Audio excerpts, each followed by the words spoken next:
Well, that's a new intro, and we also have a new co-host with us today, filling in for Nate Wengler. This is Inside the Game 228. My name is Ryan Glinsky, and we are joined today by Jack Lowry. Jack, how we doing? Doing great this morning, Ryan. How are you? I'm doing great. It's a little early where you're from. Yes, yeah. We're here on the West Coast, so it's a little early. So it's always nice to hear air horns at 6 in the morning before the sun is up. But, we're here. We're here to talk about all the lovely things happening in sports. It's been, usually I feel like February is kind of a doom and gloomer time for sports fans, but 2026 is going to be a pretty all right sports time, I got to think.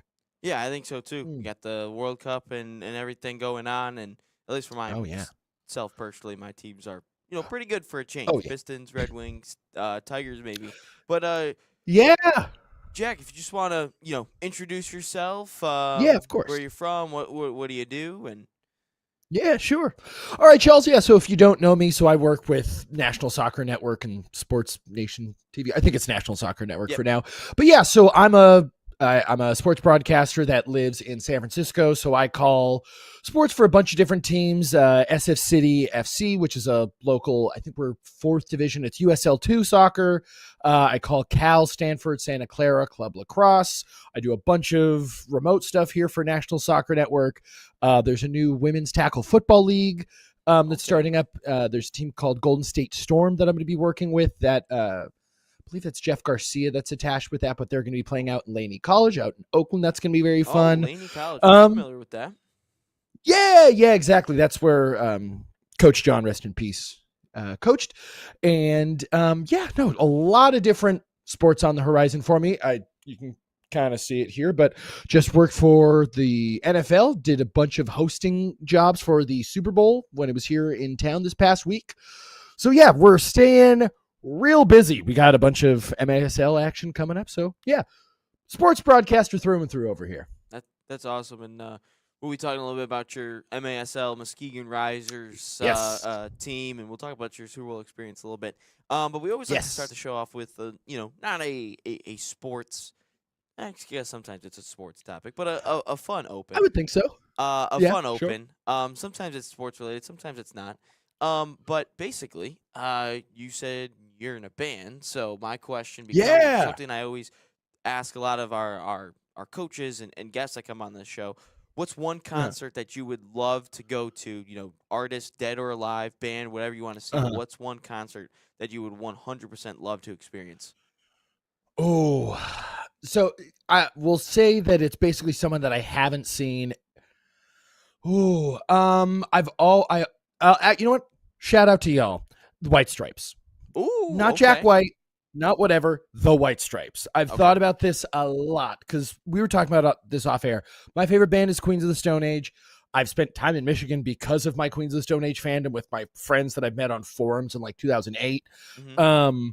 Yeah, by far the White Stripes, because by the time that they had broken up, they broke up when I was in high school. And so I, pretty much just missed that window to see them. So yeah, I would say them, because Jack White by himself is kind of I don't want to say a nut, but he's just a little too kind of up his own butt sometimes. Okay. You're making a couple people in Detroit a little upset. They love some Jack White.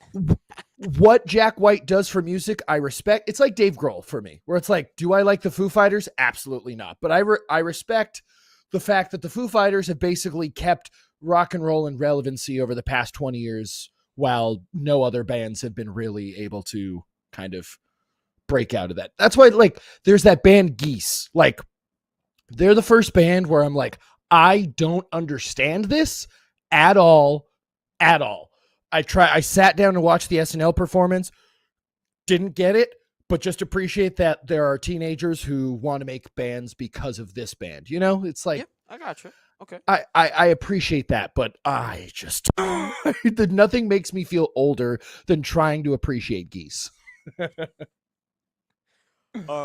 All right. Some of those bands I didn't even hear of a little bit before you started saying that. So I'll have to up my my rock and roll game.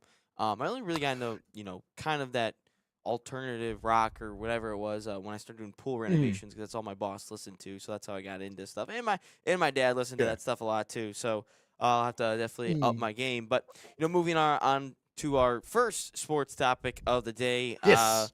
We've talked about it on the show a couple of times. It hasn't been in a while. What is, everyone's kind of U.S. men's national team World Cup expectations or predictions?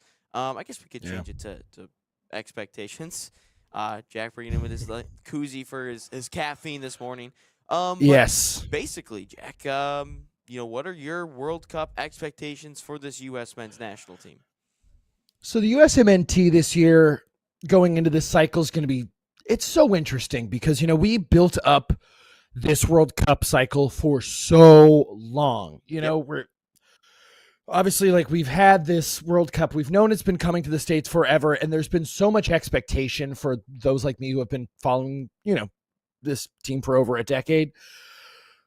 I'm almost disappointed with the buildup. Obviously, I appreciate that we didn't have to go through qualifying, but what I'm realizing now with our lack of qualifying is it's that qualifying run that gives teams identity. When you look back at last World Cup cycle, there's multiple signature wins or just signature games on the way to the World Cup, So there's a couple of signature games against Mexico. There's obviously the Ethan Horvath, extra time penalty kick winner against them. Yes, yeah, there's the Nations League in there. But then there's also a couple of qualifiers. There's that crazy game down in El Salvador, the Mud Bowl that went 1-1, where not only are we obviously seeing, Pulisic and Weston and all them rip it, but that's, those are the games when I fell in love with Brendan Aronson. I have a World Cup kit from last World Cup, and I have Aronson on the back because his run in qualifying was excellent. He was a great spark plug.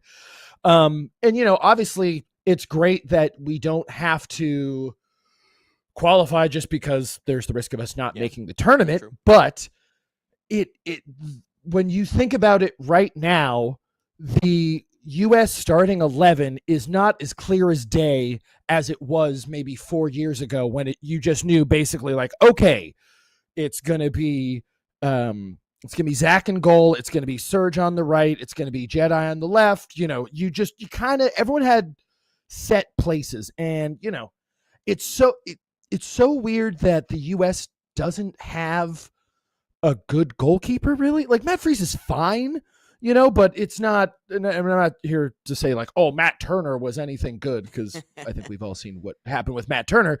But, it's just when I was growing up, it was just okay, we have no good outfield players, but we're a hand-eye coordination nation. That's true. So Tim Howard. We're going to have Timmy Howard. We're going to have Brad Friedel. We're going to have Brad Guzan. And then I'm not going to call them schmucks because they were all still professional players. But so that's what, when I was doing my notes, I was writing down the next round of friendlies for the USMNT, which is next month, the 28th and 31st of March. They're playing Belgium and Portugal. And the reason I had those circled is because it's really the only time that we've seen the US play, I don't want to say real teams, because they've played good teams in the past year or so. Obviously, they lost 4-0 to Switzerland. But these are teams that I think the U.S. actually needs to play going into, if they want to. I don't think they can personally, but if they want to try and make a deep run into this tournament, they're going to have to play real teams like Belgium and Portugal, because we saw this last cycle basically in 22 where, I think, about 20 years ago, it was such a big deal. It was such a great thing when we made it to the knockouts. And obviously, when LD, scores against Algeria, it's this big thing of, oh my God, we made it to the quarterfinals. But, it's this thing now of the American soccer fan has evolved so much in the past 20 years, where, a lot of 20 years ago, I think was a lot of U.S. soccer fans are that kind of, when people think of the here we go Galaxy, that kind of that nerdy MLS. Yeah, exactly. Where it's this kind of American exceptionalism, but it's like done by like a nerdy white dude in a Subaru. Mm-hmm. So like that's not going to grow the game for anybody, you know? Yep. So, which is fine. You know, everyone's got their brand of vodka. And so, but what I'm saying is now because American soccer fans, you know, we're going to talk, you know, it's funny, like if you look at the ESPN ticker in 2026 compared to 2006, where I think the only time you would ever get soccer on the bottom ticker on ESPN in 2006 would be like literally the World Cup final, and that's it. And now they do Prem, they do Bundesliga, La Liga, I mean Champions League, everything. And so the point I'm trying to make is because American soccer fans are more educated and just bigger soccer fans in general, obviously we want to make a deeper run. But it's this thing of you look back at 2022 when we played Netherlands and you very quickly realize like, oh, they just have more players. They just have more infrastructure than us. The U.S. soccer pyramid is someone who's worked a lot on the lower levels of the pyramid. It's the Wild West.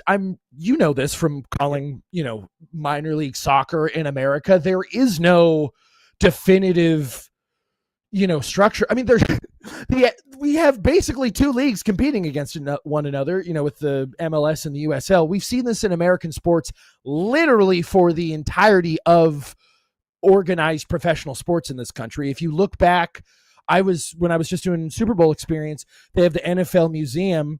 And so like, you know, every morning I'd take my black tea and I would just go read about the decades and stuff. And if you read about the NFL in like 1910, it's like, okay, and they absorbed this league and then they absorbed this league and then this league tried to do this and they paid Jim Thorpe and then they got swallowed. You know, it's like, it's this unfortunate thing of like capitalism in sports where everyone here is just like, we have to be the league. And, you know, soccer doesn't work like that. And to be fair, I am ripping the US. This is happening in so many different feds, you know, like if you look at like Brazil, you know, like Brazil they're scary. Obviously like this, I think they're going to go pretty darn deep with Carlo in the World Cup, but just the kind of pay for play structure has made it so much harder to develop actual talent because it's that, you know, there's that one quote of, you know, like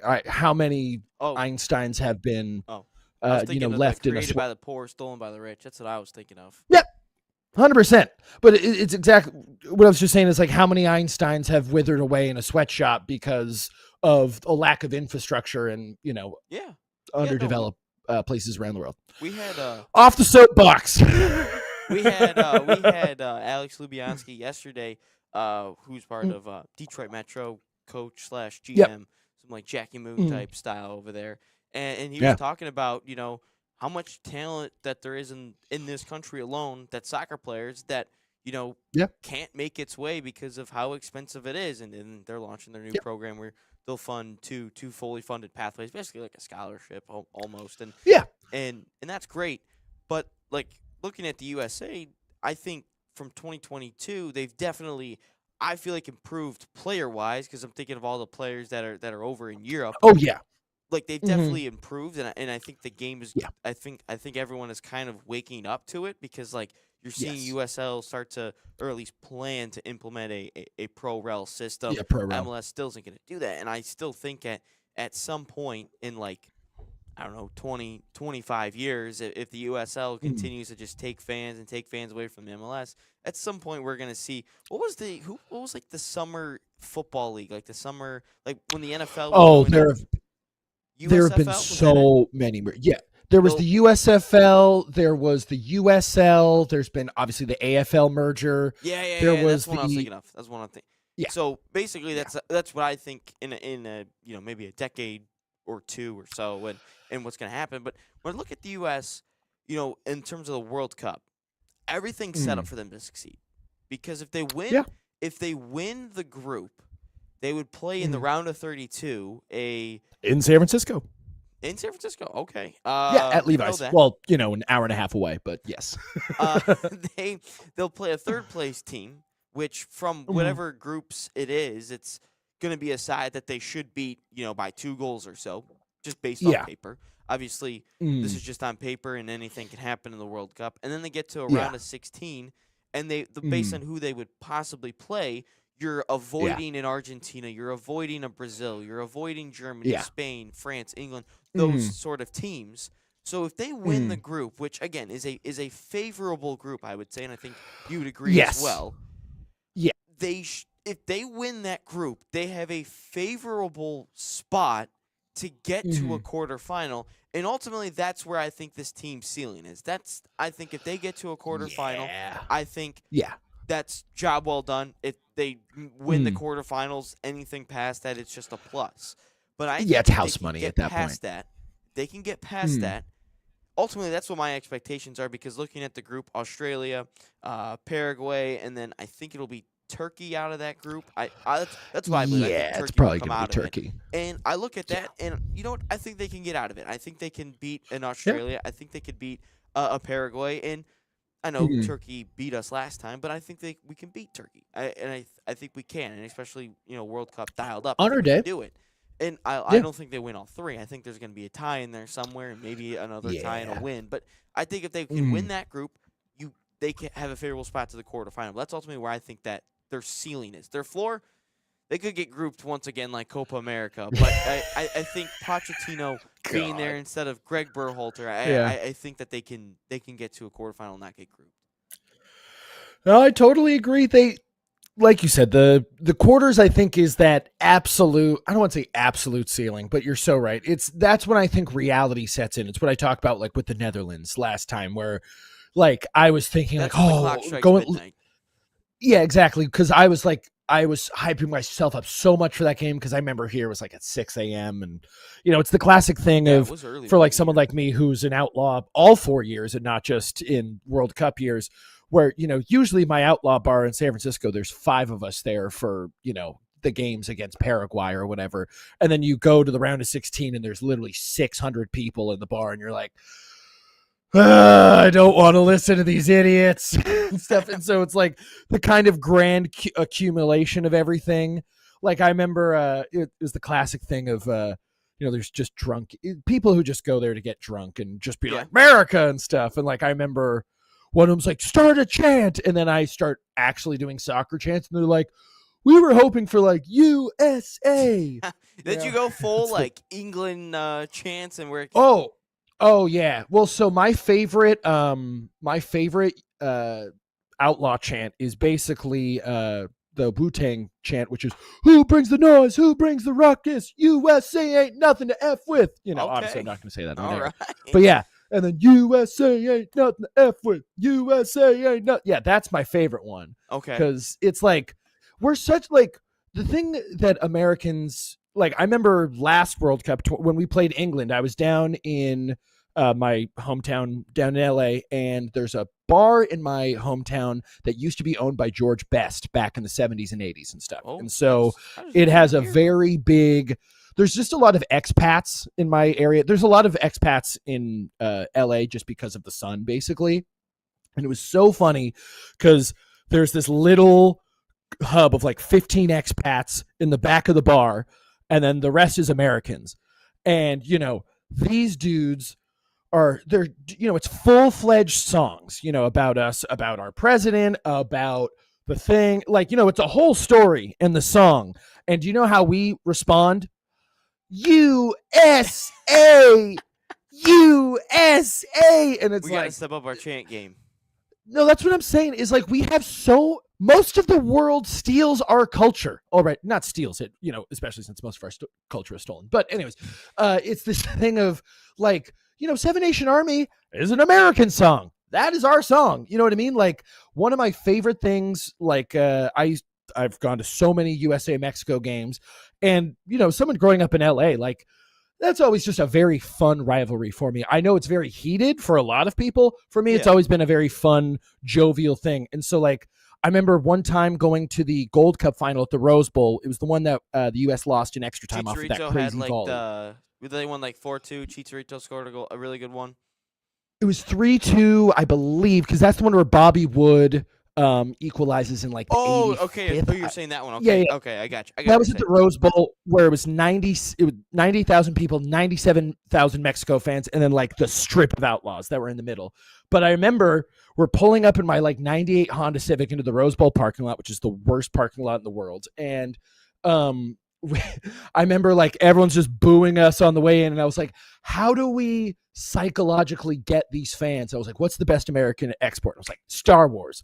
So I just cranked the cantina music and, you just start flipping everybody off. And it's exactly your face. People get too confused. They're like, why are you playing this music? And it's just like, it's a nice psych out. You play cantina music at fans, they don't know what to do. They just start laughing at you. I've never heard a single fan play Star Wars Cantina. It's a great song. It's a great song. But that's what I'm saying, dude. And everyone knows it. It's without even thinking. If you just go do, I don't know if we're gonna get copyright stricken. I don't want to have the mouse hit you, but no. U.S. soccer fans, let's get the cantina music going. You're welcome.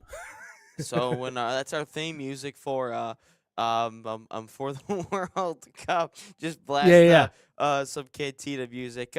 We'll talk a little bit more Christian Pulisic, maybe some more USA World Cup stuff on the other side of the break. But I do got the people at home tell you guys something about FC Bayern soccer camps this summer.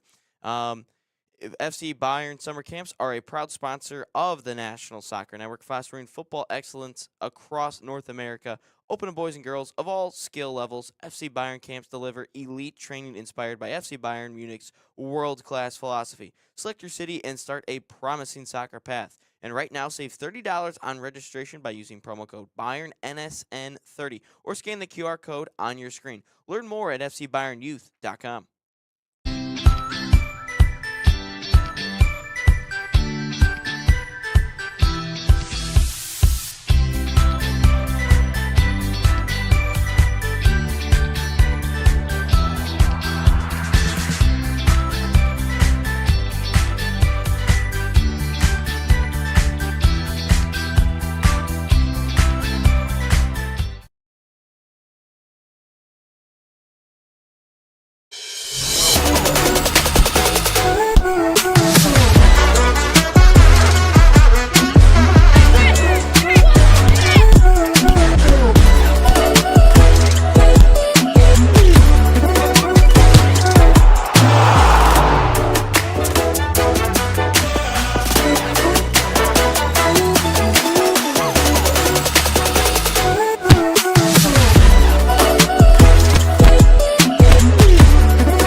Welcome back to Inside the Game, number 228. My name is Ryan Glinsky, Jack Lowry, in today, filling in for Nate Wingler. Nate will be back here tomorrow. We'll just talk about some U.S. men's national team. Also, drop us a follow anywhere, especially on TikTok, Instagram, and YouTube specifically.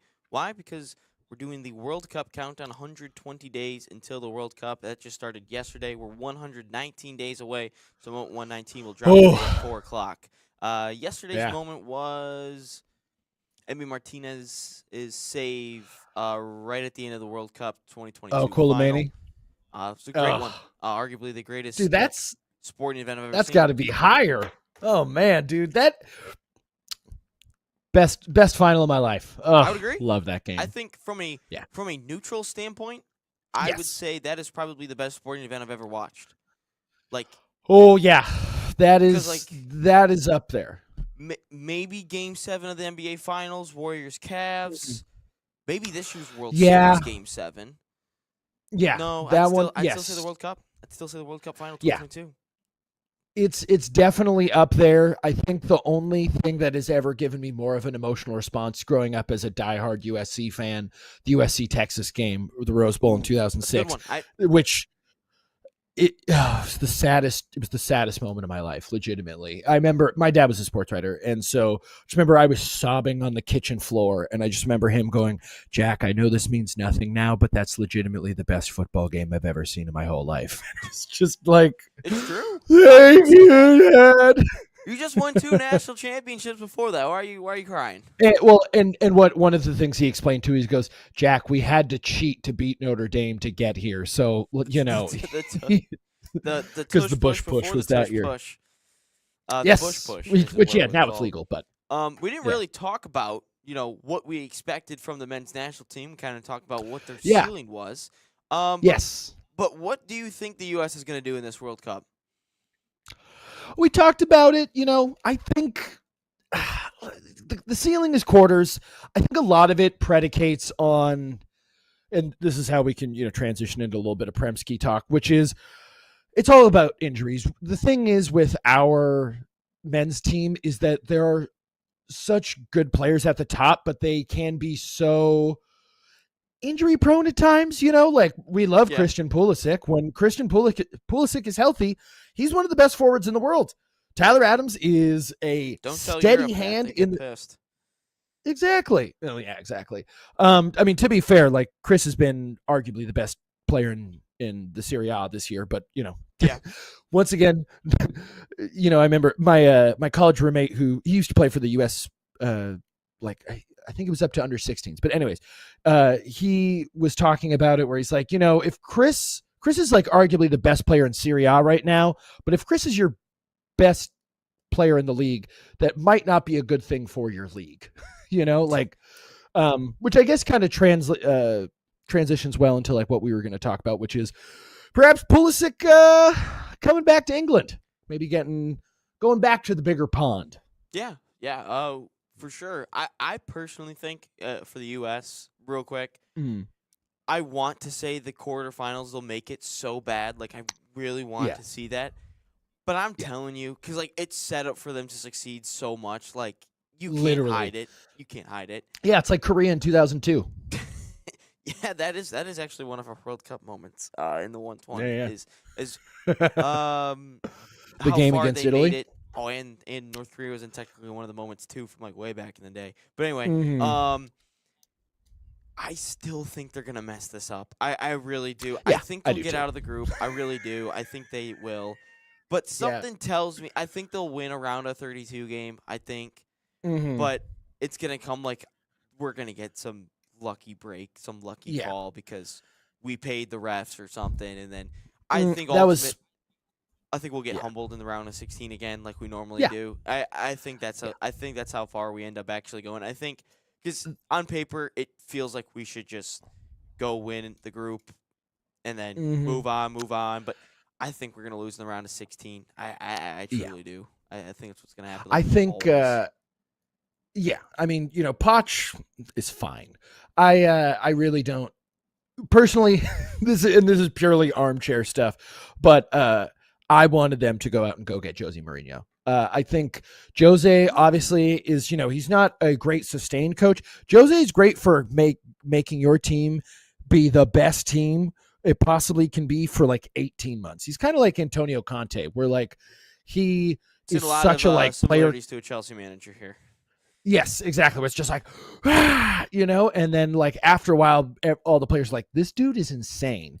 And I have a feeling Mourinho would have been that kind of Klinsmann thing where he's going to, bring the Fed back down to reality as well. But yeah, no, kind of like what you said. Only way I really see us making a deep run is if there's some more or less clandestine matters like there was in 2002.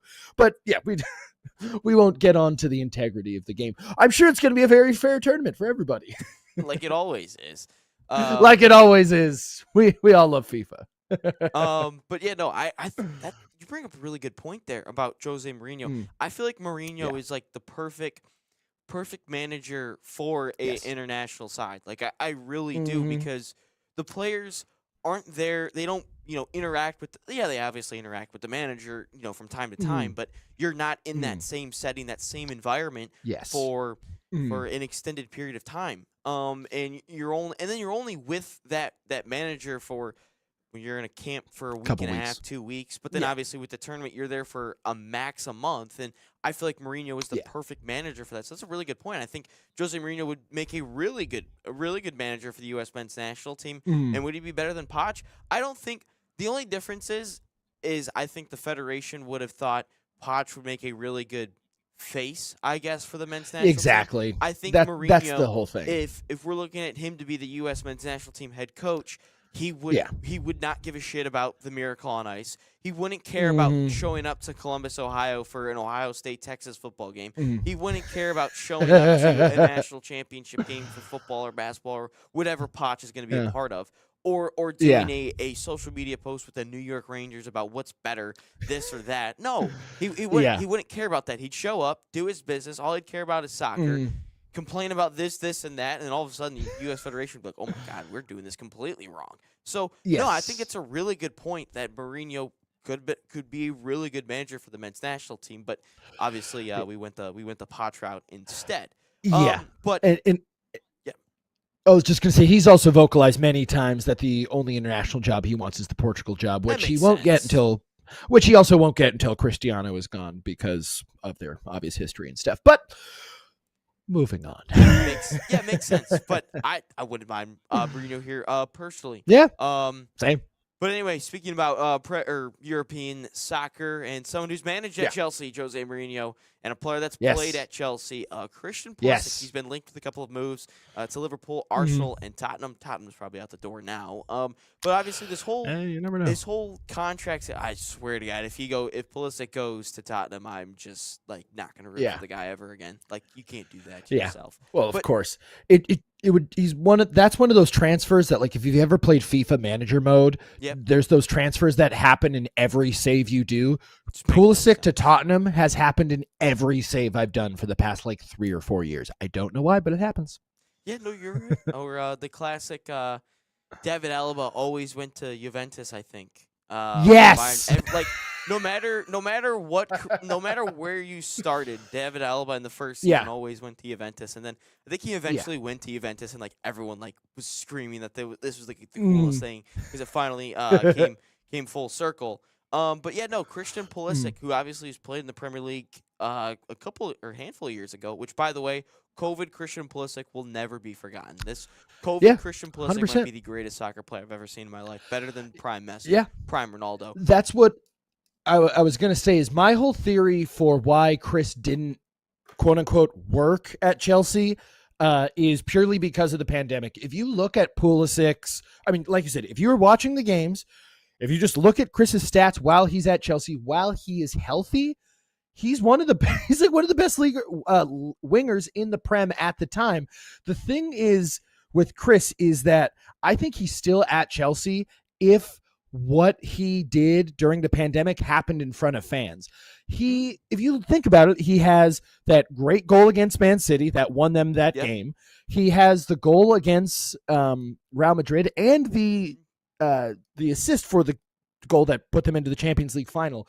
And so, he had that incredible run all behind closed doors and stuff. And, when you look at Chris is such a passionate player, that's why he loves AC Milan, is because Milanistas are psychopaths and stuff. And so, getting that big roar of you know what I mean? And so for him to have his biggest moments in front of the stewards and no one, basically, he didn't get that face-to-face thing that, when you look at Chelsea, when they came back from behind against West Ham and Trevor Chalobah is, grabbing the fans who are, hopping the barrier to celebrate with them. He never got that, So by the time the fans do come back, they're basically like, well, where's the world-class player, And obviously he has that burden of being one of those great, it's the heavy is the crown of the player who is the best player in the history of his federation.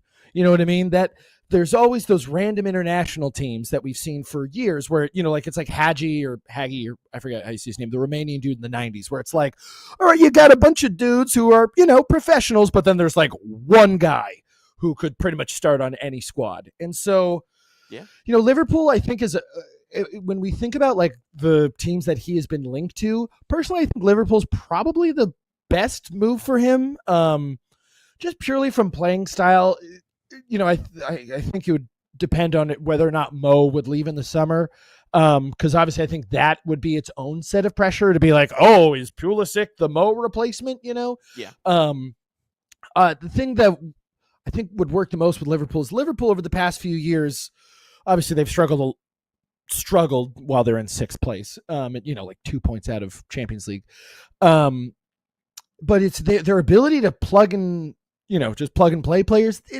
Wirtz has been a little hard just because it's so hard to transition from Bundesliga to Premier League. We've seen this now pretty much with every player except, exactly. Pretty much everyone except for Erling Haaland, has struggled coming from the Bundesliga to the Prem. And, we all knew. Leroy Sané that's still good. What's up? Leroy Sané was good. He came over from Schalke. He was really exactly. good. Yes, he was an excellent player. Yes, there are few, but they're few and far between, because, for every Sané or Haaland, there's like 3 Timo Werners. And, there's shout out Earthquakes. Play out of Fortnite. Yeah, exactly. But, it's hard. It's really. Oh, go ahead. I think that Pulisic, he gets injured a lot. I feel like the Prem is a little bit too physical for him. I do. And, he gets injured quite a bit, whether that's for the US or whether that's for AC Milan. Yeah.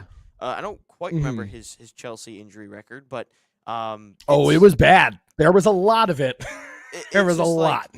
He's just like a scrawny player, and there's a lot of scrawny players around the world for sure. And obviously you kind of, trump that a little bit with, his quickness and his speed. And Pulisic's an unbelievable player. But I think that him being at AC Milan is the best spot for him because he's one of the best players in the league. And I know people are like, well, that's not a good thing because that Pulisic's the best player in your league. Well, is Lautaro Martinez really a good, standard for best player in the league? No, I don't think so either. So, like, those two are the best players in the league, and everyone's kind of saying, Serie A has fallen off. Well, when you have Juventus, who's like who had all their scandals and all their whatever allegations going on, and they were constantly competing for Champions Leagues with Tevez, Pogba. Man, they had a squad back in the day.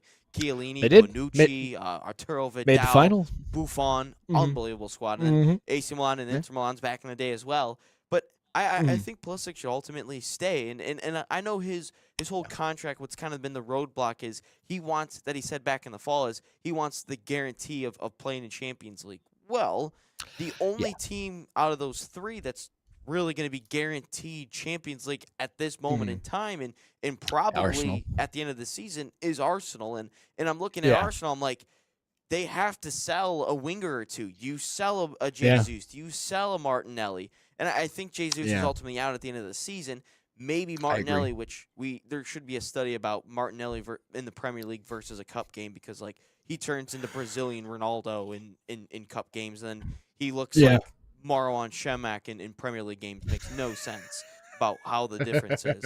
And then I don't even think he starts over at Trossard based on what Trossard's doing this season. Like, he's unbelievable, and Arteta's kind of like he's very set in his ways type of a manager where, Eze, who I thought was going to play so much this year, doesn't, see the field as much as I would like or thought he would. So I just think Pulisic should ultimately stay at AC Milan, and that's why I think Weston McKennie, if he's given the chance, should stay at Juventus because look what he's doing at Juventus. He's an unbelievable player, arguably one of the best players in Juventus.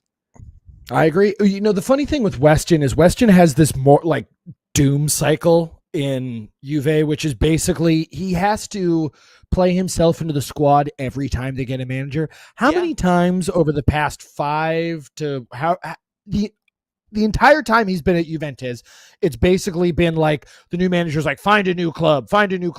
And then he scores some crazy header in the Champions League.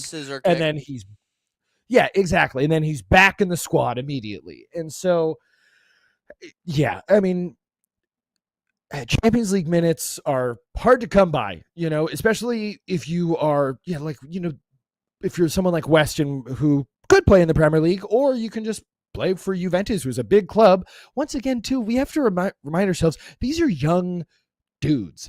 And so, like, do you want to go live in Brighton in England, or do you want to go live in Turin in Italy? There's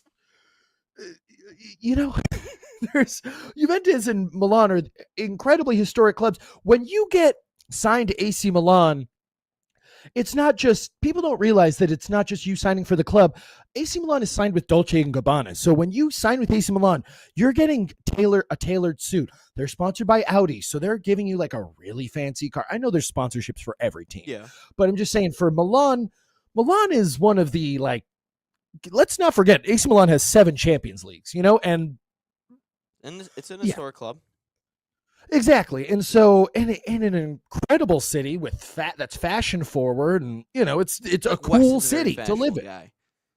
Exactly. He's a cool looking dude. And so I can totally understand where, if you're 27 or whatever, why you would want to live there, as opposed to going from Milan to Liverpool, just from a lifestyle standpoint.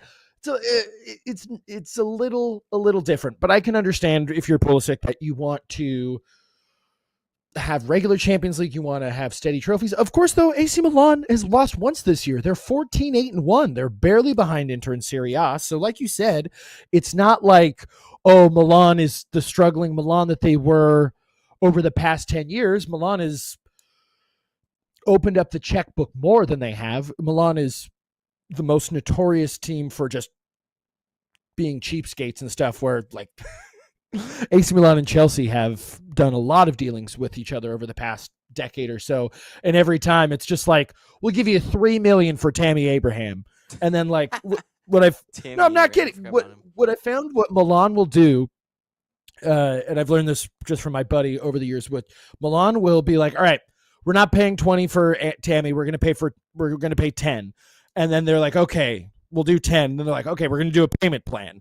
And so then they're going to do like $2 million for 5 years. And then after 1 year, they're like, we're not going to pay you the $10 million. All right. You got 2, how's 5? And that seems to be the Milan. Those money moves go down. I remember Juan Cuadrado is another player that was constantly bouncing back and forth with Chelsea and then Juventus. And he was all over the place. Sometimes I felt like Jose just bought him to buy him, because, like, why not? Well, that is such an interesting Chelsea squad, that about 2014, 2015 squad, because you look at that. Basically, there's Diego Costa, there's Cesc Fabregas, there's Eden Hazard, there's Willian. On the bench is Mo Salah, Kevin De Bruyne, and Juan Cuadrado. There's a great interview. John Obi Mikel had Jose on his podcast probably about a year ago. If y'all haven't listened to the Jose Mourinho, John Obi Mikel podcast, listen to it. It's freaking hilarious. But he talks about that, where he's like, because, everyone always is like, and people are like, oh my God, you guys sold Salah and De Bruyne. It's like, we won the league that year. Like, definitively, and made it to this, like, barely lost to Atletico Madrid in the semifinals. But it's like, oh yeah, you know why we sold Mo Salah? It's because Eden Hazard and Willian were ahead of him, and they're unbelievable, just fine.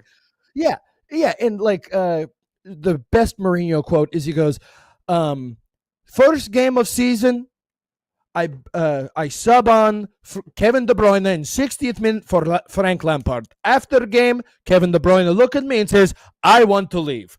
What do you want me to do? Because it makes sense, where it's like Kevin De Bruyne at that. Thank you.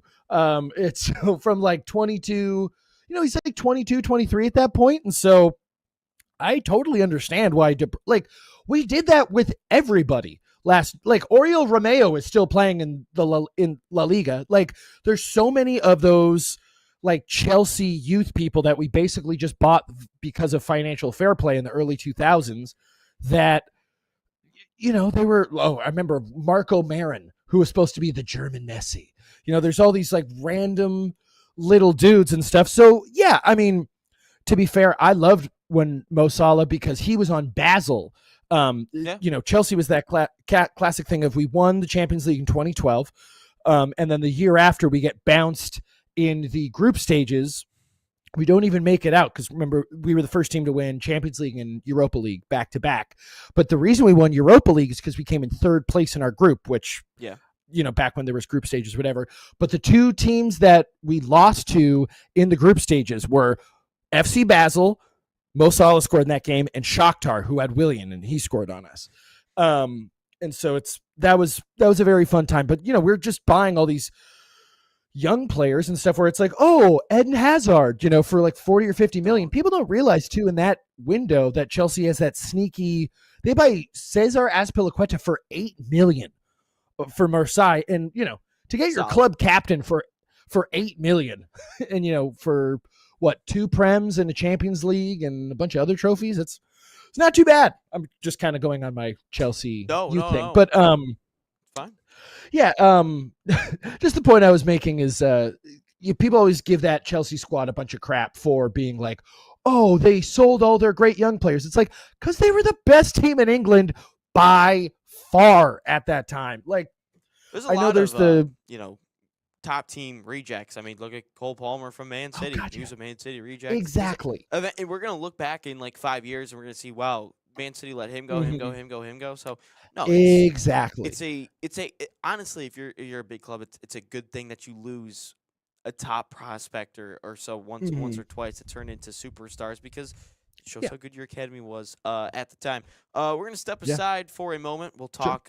We can talk a little MASL. Maybe we can talk a little Chelsea. Let's Arsenal. do it. What's a bigger club? That's gonna be a fun debate.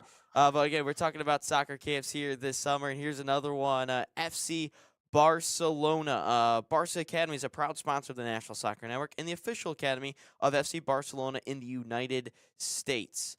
Designed for boys and girls ages 6 to 18, Barca Academy camps follow and replicate the FC Barcelona game model, the same philosophy used by Barca's professional coaching staff. Right now, you can save $30 on registration by using promo code FCB30 or scan the QR code on your screen. Find a camp near you at fcbarcelona.us/camps.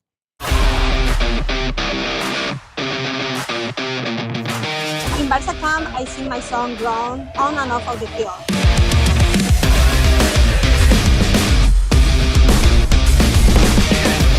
Don't miss the time to register. Sign up now for Barca camp.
Welcome back to Inside the Game, number 228. My name is Ryan Glinsky. Jack Lowry filling in for Nate Wingler today, who'll be back tomorrow. But Jack, I'm having a lot of fun on this show already this morning. Dude. And we still got an hour in, now 11 minutes left to go. But you are, I guess, the voice of the Muskegon Risers in the MASL division. Muskegon Risers, obviously, here in Michigan, Muskegon, Michigan. Yeah. And for the people who don't really know anything about the MASL in general or the Muskegon Risers, tell me about the team.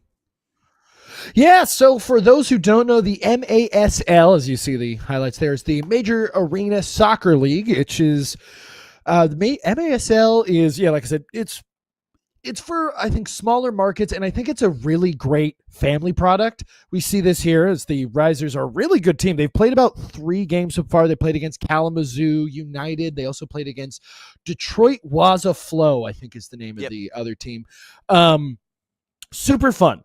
There's always going to be the, honestly, I think valid thing for the short attention span of American sports fans or whatever. They're like, well, soccer is low scoring, which also I think is kind of a cop out at times.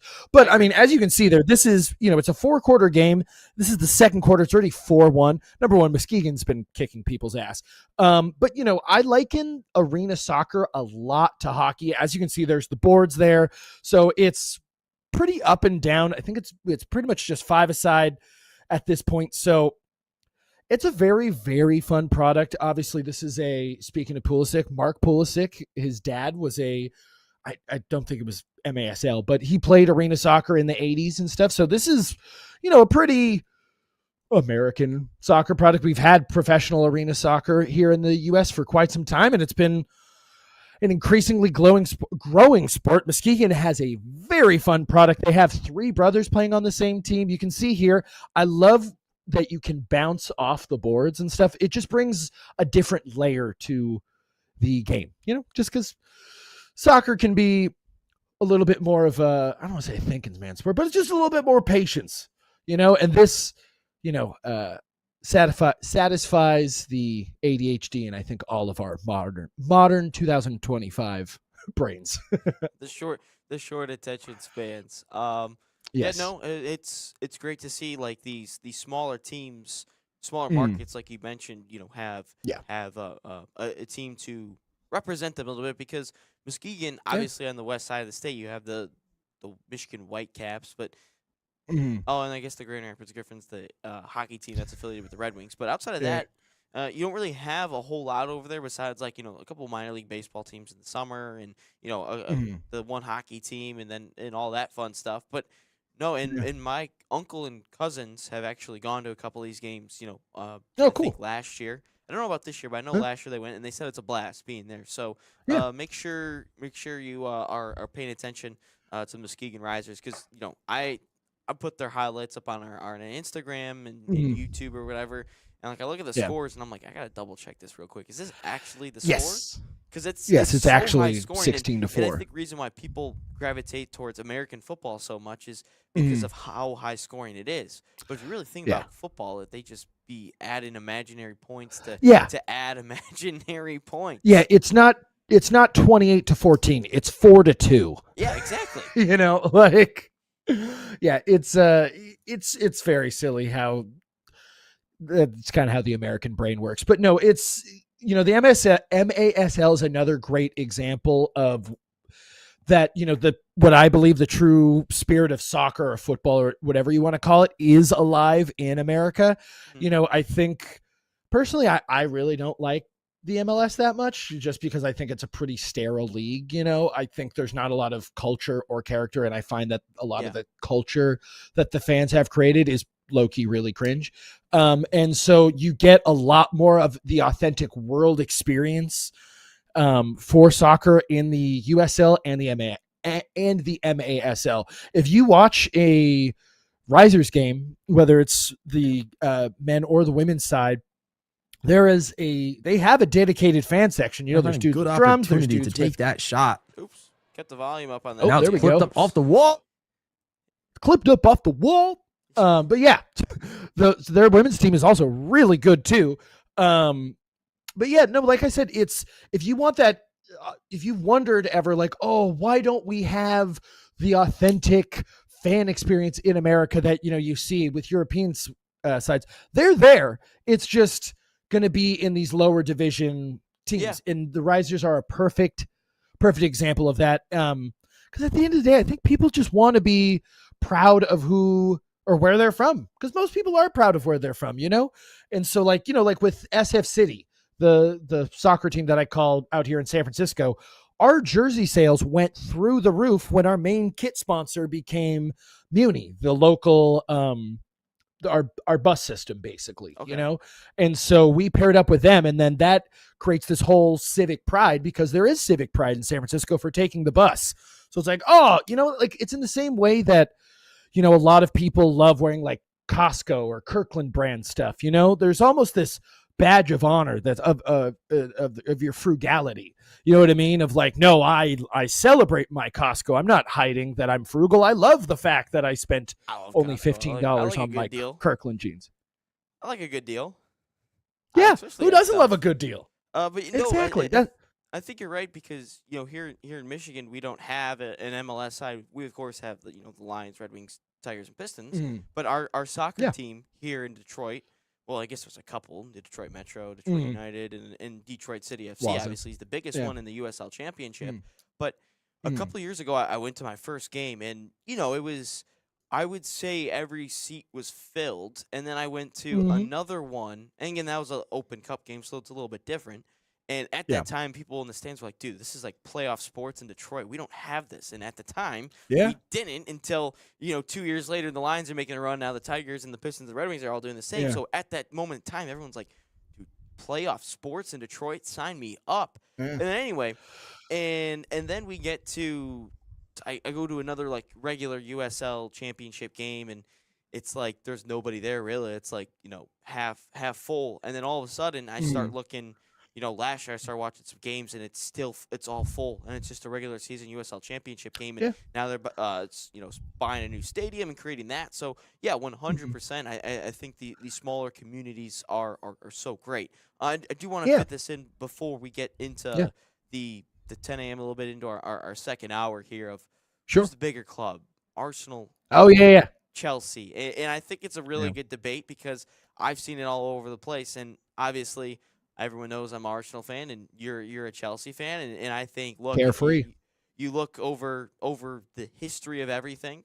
I know you guys have dominated the last 20 years or so in terms of trophies and everything. And Arsenal seems like this could be the year they finally get a trophy. I really hope, but I would say you got to look at the whole history, not the recency bias. Yes, Chelsea's a very big club. Man City's a big club. But if I'm looking at the overall history, I think Arsenal's a bigger club than Chelsea because you can't just have the one trophy in the 50s or whatever it was, and all of a sudden not do anything for 50 years, and then Abramovich shows up, and then boom, they start winning all these different trophies, which, again, Jose Mourinho has some unbelievable sides. The team that I think gave up like 13 or 14 goals in a season. And then the Eden Hazard teams, I mean, those were some of like the best soccer I've seen with Eden Hazard. But I ultimately think in the course of history, Arsenal's a bigger club than Chelsea. No, I totally agree. I mean, it's if you want to just talk about like global brand. I mean, like when you think of the first thing when I think of it, the Barclays Premier League, I'm thinking of, or specifically Barclays, I'm thinking of Thierry Henry in the burgundy kit with the gold O2. Doing a knee slide, of course. Arsenal is the more iconic of the teams, and so also Diwali, we won a couple FA Cups in the 70s, and under Ken Burns in the 90s, we were already making Champions League, so that we made ourselves desirable enough for Roman to buy the team. Anyways, but so because there seems like players like Gianluca Vialli, Jean-Francois Zola, we won a couple of cups. Obviously, I'm not here to dispute because obviously Arsenal during that time is actually winning Premier Leagues. Have done it in a while. Yeah, that's always the funny thing about Arsenal is that the mighty Arsenal for me is kind of, no offense, they always remind me of like the Jets, where it's like, are they a giant team that generates money? That bad. Yes. Well, but yes, but it's like I would say they're more like the Bills. Like, obviously they've won stuff compared to the Bills, but like in recent memories, like since we've been coming second, like we just be finishing in second all the time, and Josh Allen is always like the bridesmaid to a Patrick Mahomes or a Joe Burrow, and somehow this year Bo Nix. It's like. Yeah, but it's also that kind of thing of in the same way that like in American media where it's like all kind of.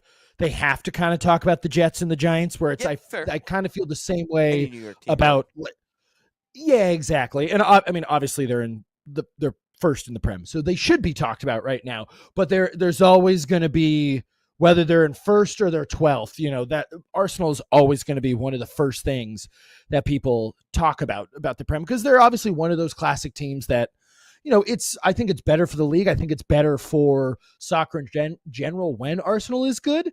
It's this thing where I can say all this with a very wry smile because in, the past 10 years, I've seen my team win like 30 trophy, not 30, but 2 Champions League, 2 Europa Leagues, a Conference League. I could literally keep going on. It's whatever. But no, it's this thing of like, so like none of my friends are Chelsea fans. They're all something else. Probably a Man United fan. Yeah, there's some in there, but so like my 2 college roommates, one is a Liverpool fan, one is an AC Milan fan. We were talking about it. And they, over the past, couple of years when Chelsea's had the growing pains under new ownership or whatever, were giving me a bunch of crap about, oh, the team sucks, blah, blah, blah. And I was like, do you realize I've seen my club win more Champions Leagues than both of your clubs combined? The first year I ever watched soccer was, it was September 2011 when I moved to college, and my friends were like, hey, we watch soccer, you should pick a team. So I picked Chelsea that year, and then they won the Champions League, and they were like, Didier Drogba, shout out. Yeah. Oh my God. And I just remember because, dude, yeah. I mean, that's my first favorite player. Exactly. And so is that thing I remember my friend M being like, this doesn't happen. This doesn't happen usually when people watch for their first year and stuff. And so it's that kind of thing where it's like, dude, I have seen not only have I seen my team win big trophies and big games, but it's like, God, that 2012 run after that, like for me, it's house money. Like we beat the best team I've ever seen in my life with Barcelona in Barcelona. I mean, nothing was more terrifying. Nothing made your butt clench harder than that attack, dude. Oh my God. It's just, I still can't believe we won that game. And then obviously that Bayern team wins the Champions League. Then Robin, they win the Champions League immediately the next year. And then they destroy Brazil the year after that in the world. Like that Bayern team is basically the World Cup team from 2 years later. Minus Ozil and Miroslav Klose. I mean, yeah, exactly. Exactly. So Mario Gomez. No, it's it's one of those things where, yes, is Chelsea maybe not a bigger club, but I don't care. It shouldn't matter. Like these debates, obviously. They fuel this whole thing. What I always say is the 2 constants or what everyone always says is the 2 constants at Chelsea: chaos and trophies. Those are the true. Are the 2. Yes. Because because you think obviously you guys had the Champions League run and that you won with Kai Havertz in 2021, which honestly I was rooting for Tommy Tuchel. Chelsea to win that one instead of Man City. Screw Man City. It's on the principle at that point. Exactly. But even since 2021, ever since that Champions League, you had the whole Abramovich thing and Putin thing, and he's got to sell the club. And the second half of the 2021 or 2022 season, you have no fans because they're not allowing anyone other than season ticket holders into the stadium because of everything. And you can't, dude. Antonio Rudiger is so underrated. I feel like he's. I love him. And you had to lose because you couldn't re-sign your players for a year because if they were under a year, you couldn't sign them or whenever it was. I forget what it was. And you lost the whole transfer ban thing. Line. It was unbelievable. And then you guys still win. You still win, obviously, a Club World Cup since then. Even when you suck, you still somehow sneak in a trophy and a Conference League. Too. Which people can joke on that competition because obviously we didn't really play anyone until the semifinals, but we still beat Real Betis in the finals, which, you can give crap once again about the size of the cup or whatever, but winning a final is hard, final. And that team had Antony. It's not like Real Betis was ready to just lay down and be like, Antony, okay, you're just a beer. Exactly. Well, I mean, Antony, it's that classic thing of when, it's a United reject goes somewhere else. That's when they ball. He was balling for Betis. But he left United, so he becomes good. Yeah, I know what you're saying. Exactly. So, I mean, that's still a hard game to win. Obviously, I'm not here trying to justify Chelsea's been great, was great last year because it's been a rough few years for sure. I mean, even just watching the game yesterday, my fiance, she works close by, so she'll come home and take a nap for work sometimes. And she was just like, why? She comes out after a break yesterday and she goes, why? What was that banging? And it's like, Cole Palmer missed a sitter from about 6 inches. That sitter was horrible. How did you not just put that in the back of the net? You're right. It's unbelievable. Also, I got a question here. Obviously, you're a what's Chelsea up? fan. Yeah. Like 2 months ago, we played each other at Stamford Bridge, 1-1 draw, and you guys were you guys were around us in the table. I guess like within a game or two, or 2 games, 6 points, something like that. Then like, you have a bad run of form, then you just fire Maresca or mutually part ways. Like, yeah. You guys were in a title race like 3 weeks before, and then like you're just gone. Yeah. Like, why Chaos is and it so trophies. chaotic there? So, well, obviously, I think when you had Abramovich, who's literally like a war criminal, I don't really. There's no way to apply logic to a person who thinks illogical. Learn that in therapy. That one's for free, friends. But so, obviously he was just like a crazy Russian man who basically was like, if you don't win, I'm gonna. Because I remember Mikhail would talk about it. He goes, when you saw his chopper land, you knew the coach was getting fired. Like when he would show up to the training in his chopper. But so, I mean, with Maresca, from everything I had heard, it was pretty much all behind the scenes. Because when you look back at his last year, Maresca was one of those dudes who, I'm sure have just talked to enough coaches, in preparation, calling games and stuff. Sometimes you get a great coach who is going to be really, really talkative to you and really giving with his information. And then other times, you call a coach and you're like, so what's your strategy? And he just goes, I'm not telling you. And then just stops talking. You're kind of like, okay, great. There's a lot of these guys don't realize that like working with the press will help you in the long run. It's weird. It's one of those things. It's like this thing of like when Barry Bonds is like, I don't know why the writers won't vote me. And it's like, maybe because you were a jerk to them for like 20 years. They kind of so like, they're kind of a jerk to the awards. Yeah, it literally. And yeah, exactly. And so, yeah, it's kind of the like, oh, the leopard ate my face kind of thing where it's like, well, what did you expect? And so that's what you would see that with Maresca, where he would explain something in the press conference. Then like afterwards, he'd look at the report and goes, did you see that? No, only I saw that. Like he was kind of like, you are the plebeians. I am the smart one. And I get it too, because I'm not sitting here and saying that I agree with the Blue Co and a lot of what they do. And so like, that's why, like, we talked about it earlier with Jose with the USMNT. Obviously, I would love Jose back for a third stint with Chelsea for that exact thing, where it's those hard conversations with, like, I don't know if you know this, but the guy who owns the Kings, Vivek, is a minority owner for Chelsea. Okay. And stuff. And Vivek is an idiot. He is just broadly gesticulating at the Kings. Like, they're so dumb. I don't know if you know this, but Vivek literally, when he bought the Kings, asked his coaches why they don't do cherry picking like they do in his daughter's 8th grade basketball game. Like, he's just that. It's, exactly.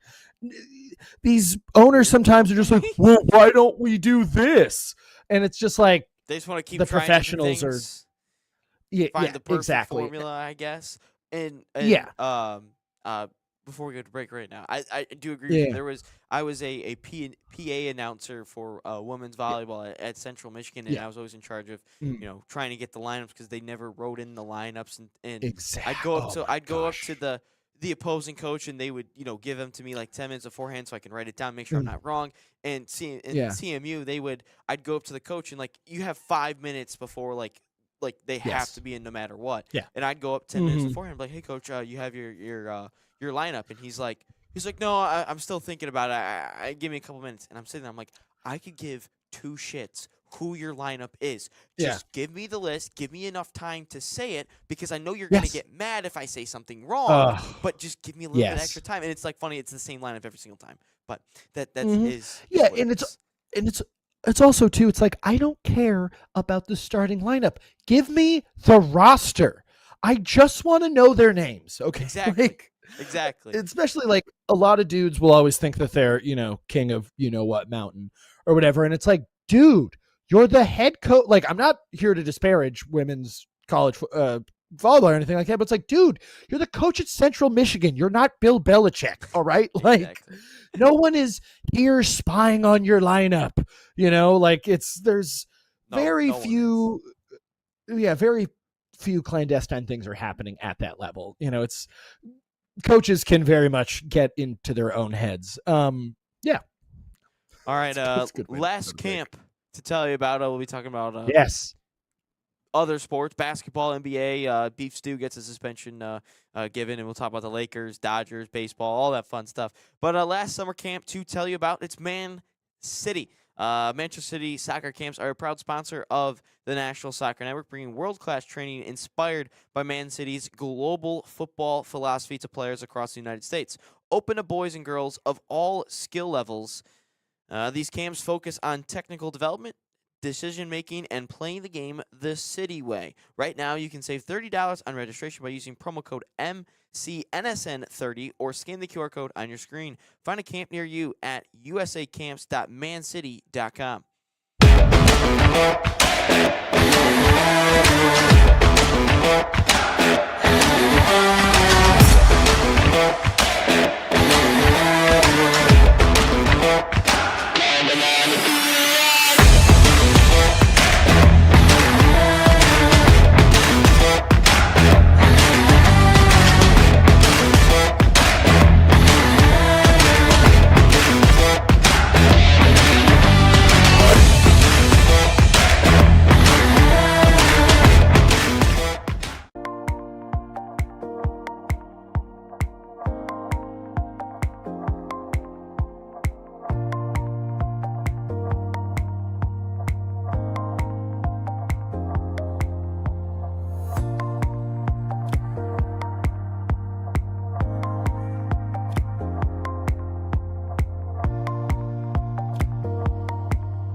Inside the game, hour number 2. We got, oh wow, we're a little bit past the second hour there. We got about 45 minutes to go, but hey, no, we're having a good time. We'll have a couple of football, basketball, baseball, I don't know what else discussions before we get into question of the day in the final 5 or 6 minutes of the show, I would say. But Cool. Jack, you said you were a part of Super Bowl weekend. Yes. Yeah, what you can kind of what see did that it all there. entail? Yeah, so basically, for if you've lived under a rock here in the Bay Area, it was the Super Bowl this past week. So I got it through my mentor, AJ Kirsch, who is a great broadcaster. He does a lot of stuff. Shout out. Worked, he was on WWE Tough Enough for a little while, but AJ's awesome. He does a bunch of stuff. But so I was working for the Super Bowl experience. I was working with this company called Event Live Entertainment. They basically have the exclusive like hosting rights for NFL events. And so, yeah, it was at the Muskegon Center. It's like the big convention. I don't know if you've ever been to like the Super Bowl experiences, they call it. There's usually a fan fest. I was when I was like 5 years old in Detroit, but outside of that, I can't tell you. Right, when the Super Bowl was in Detroit. Like when I was, the first time I ever called a game was at the Super Bowl experience in San Diego when the Bucks and Raiders played in 2003. The NFL used to do this booth where you could like call classic games. So there is a VHS at my dad's house of me and him calling the catch, the Dwight Clark catch, I should say. But so this year they had a bunch of different experiences. So I hosted 2 different stages. I was hosting the NFL draft stage, which was basically where fans get to fill out a card and I say, the pick is in, the 49ers with the 7th overall selection, select, Tom Brady. Elementary school. Yeah, exactly. And it's, all these people, all these kids saying the 67th pick and, like all that crap. That was very fun because I got to draft Sourdough Sam, who is the mascot for the Niners. So I got to shoot some stuff with them. And then the other stage that I was hosting was the 40-yard dash stage, which was it was a minefield of injuries. So, it's a legit 40-yard dash. 40-yard dash. they have a legit 40-yard dash stage that they just let anyone. They really don't check anything. So, it's a great method to just run your kids ragged. So there were plenty of kids who, just kept running it. And the kids are great. But there was, I had hosted it a handful of days, and my mentor, AJ, had this great line that we just started using for everybody, which is, the experience was great because the great thing about the Super Bowl is there's pretty much just every fan base is represented there because everyone just wants to go to the Super Bowl. And, but obviously it's going to be predominantly Niner fans because we're downtown SF. And so I remember, AJ just goes, Niner fans, if you remember when we won the Super Bowl last, you need to stretch before doing this. And so that's awesome. Which that's was so funny, which is brutal. And then, I just applied that to like you see a Cowboy fan, you just immediately they got to stretch a little bit longer, right? Exactly. Well, that was always the thing, is it kind of just felt like kind of like a family friendly Don Rickles thing where it's basically just like, mess with the kids. And then if you just see anyone in a Cowboys jersey, just make fun of them because the line will laugh and they're a Cowboys fan. So they're used to getting made fun of. Yep. But so, the great thing about the 40 stage was, what'd you say? I wasn't born for that. I wasn't even a thought yet. Yes. Love it.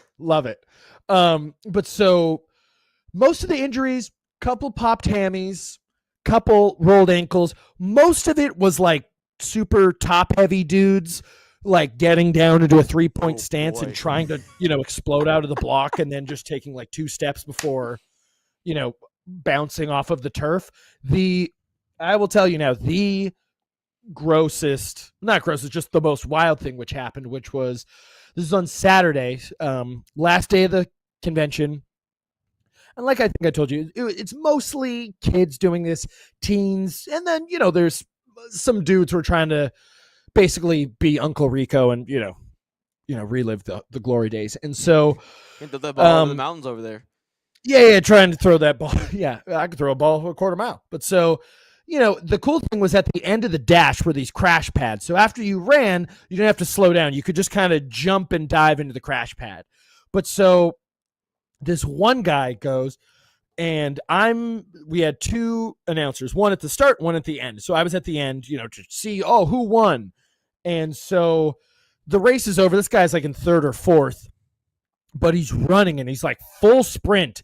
And as he gets to the finish line, he trips and he doesn't like land into the crash pads. He kind of like slams into them diagonally. Ugh. And when he does, he kind of falls like the way that Peter does in Family Guy, where it's like, it's like arm behind the back, leg out. And it's one of those. Sounds disgusting. It's one of those things where like but it kind of was a cartoony fall. So like I'm about to like go onto my mic going like, hey dude, you fell like Peter Griffin. But right as I'm about to say that, he flips over and he just goes, someone call my wife. And he legitimately does that. And then it's that thing that I don't know if for those who've played enough sports, I don't know if you've ever been around someone who like blows their knee out, pops their Achilles or whatever. There's no limping or moving. They just sit there. So he just sat there like knees up, like for like 20 minutes. So we just had to stall for 20 minutes until the stretcher came. There was a reason they literally put the medical tent next to the 40-yard dash because they knew this stuff was going to happen. So makes sense. They just stretcher. So he's just sitting there and you can see he's like terrified because he knows something's wrong. And they stretcher him off of the 40-yard dash stage. And as he's getting stretchered off, he was literally like going to people. It's like, I can't go to the game now tomorrow. Does anyone want my tickets? And he starts like yelling prices out. He was literally trying to sell his tickets while he was getting loaded into the ambulance. It makes total sense, but it's one of the saddest things I've ever seen, which is, that's unbelievable, man. Because obviously, he has a year of rehab ahead of him because that dude was easily in his 40s. And so it's like, you're going to feel it when it's raining now, It was one of those. Yeah. super fun experience for me, not for that guy. But yeah, no, the experience itself was great. Not an ad. I got a bunch of free. I hate the word swag, but I got a bunch of free swag from that company, 47. They have the most comfy stuff. I swear. Since I left, I'm only wearing the sweatshirt. I have this like light long sleeve, like like the NBA like long sleeve warm ups. It's kind of like that texture. Cannot say enough about the that stuff. But yeah, so the experience was fun. It was Tuesday to Saturday. I'm working next year. I booked next year, so that's very fun. That's awesome. It's gonna be down in LA again. So that's gonna be a fun time. I love that people are already theorizing. You know how there's that conspiracy theory, how the NFL is scripted, and how they say the Super Bowl logo spoils next year's matchup. And so next year it's like orange and teal. So everyone's like, Broncos and Dolphins confirmed. And then it's like, Dolphins, those two teams are in the. Yeah, it was like they're both in the AFC, by the way. I don't know if you. Yeah, I didn't even. Yeah, that's true. That is true. Yeah, it was very silly. But so, yeah, it's going to be fun. All right, we're a little bit behind on breaks. So we're going to take one real quick. Oh, dang. We're gonna take one real quick after this. We'll probably talk about some beef stew, NBA, Lakers talk right after this. So don't go anywhere as you're watching Inside the Game.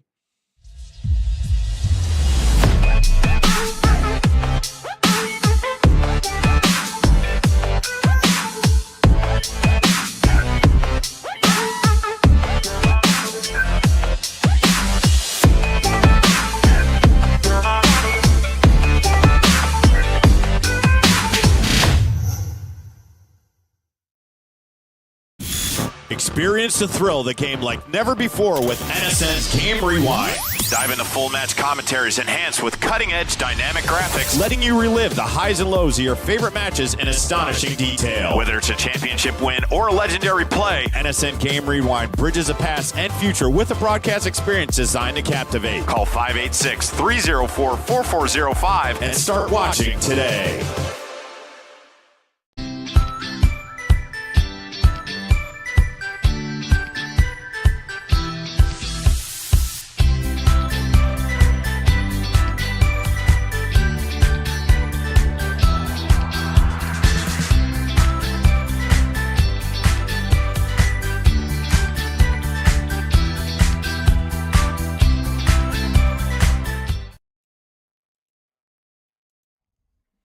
Welcome back. Hour number 2 of Inside the Game, 228. I get to hit the horn. Haven't done it in a while. I haven't done a couple of drops. But no, Jack Lowry filling in for today. He just, honestly, man, you just made my body hurt with that story. Oof.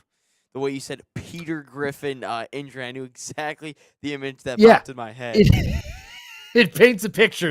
It's our job to paint pictures. Yes, exactly. Without actually using paint or paint brushes. But so a big story the other day. Obviously, you're a big NBA guy in the you're a Lakers fan. But the Pistons and Hornets, the bad boys, they seem to be back a little bit. Beef Stew gets his, I think, 6th suspension in 7 years. Yeah. Shout out Beef Stew for that.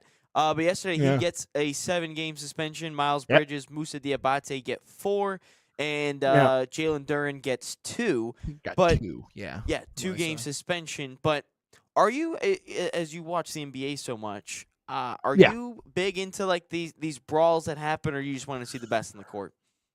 I mean, so it's fun. I think it's funny.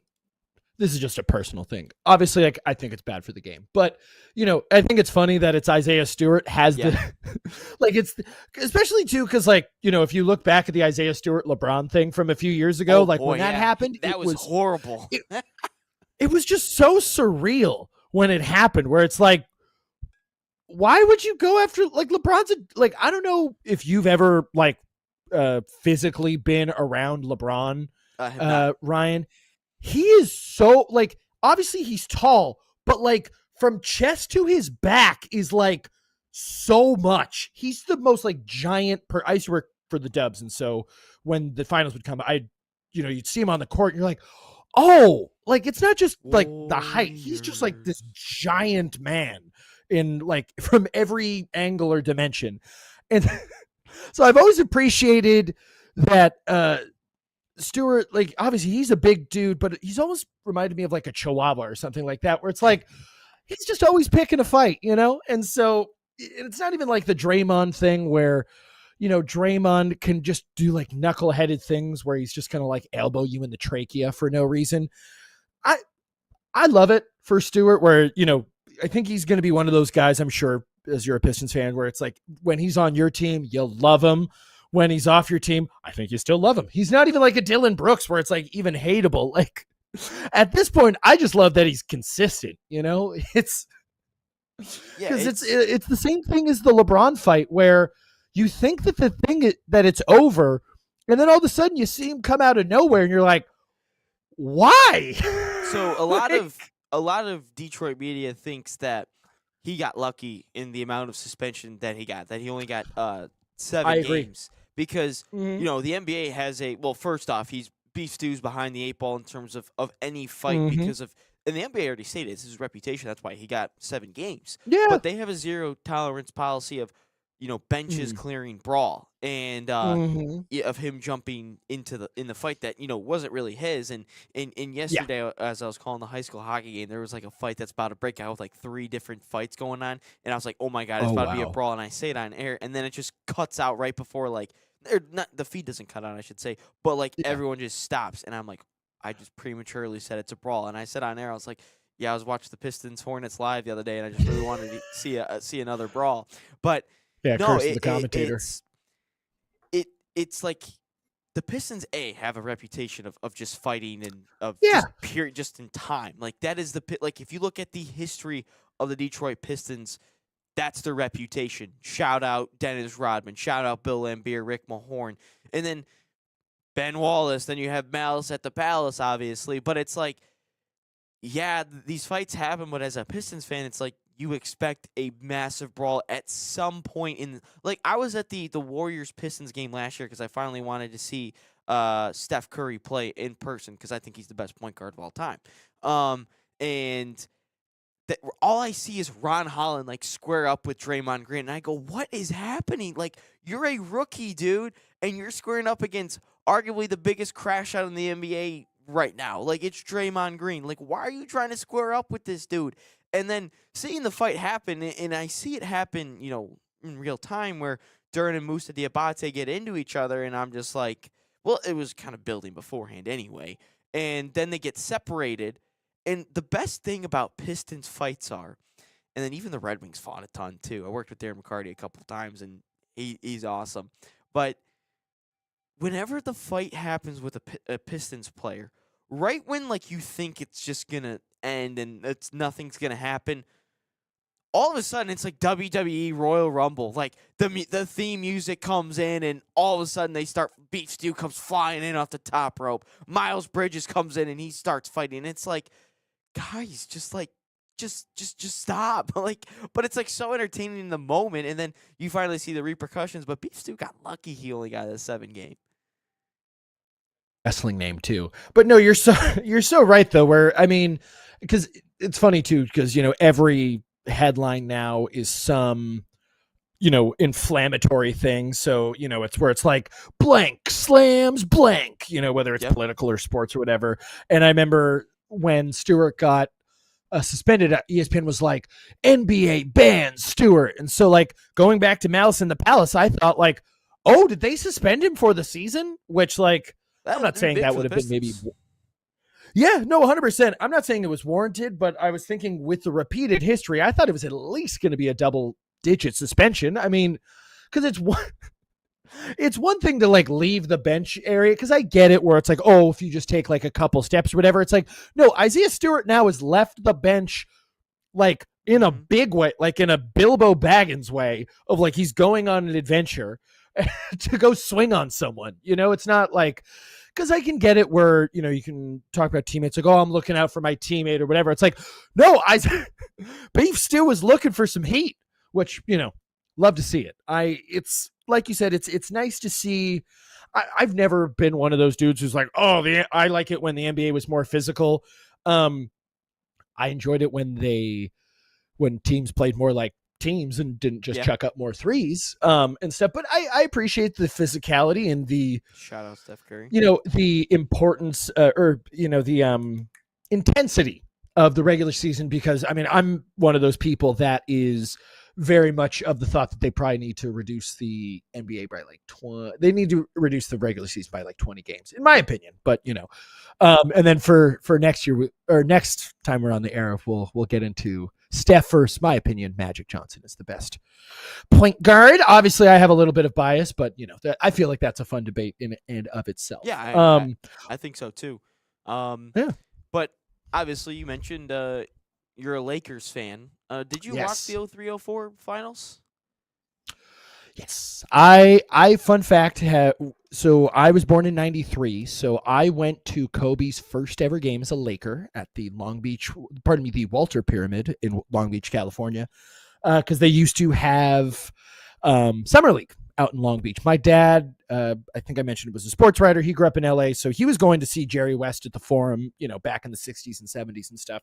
So I didn't really have a choice in being a Laker fan. So yes, I unfortunately did watch the 2003-2004 finals, which the build up to that year was frustrating because if I'm not mistaken, I think that's 0.4. I always get 03-04 mixed up with 04-05 because there's one year where we lose to the Spurs in the Western Conference Finals, and the other one is when I'm pretty sure you might be talking about 04-05 when we lose to the Pistons in 5. 03-04 because the Pistons lost to the Spurs in 04-05.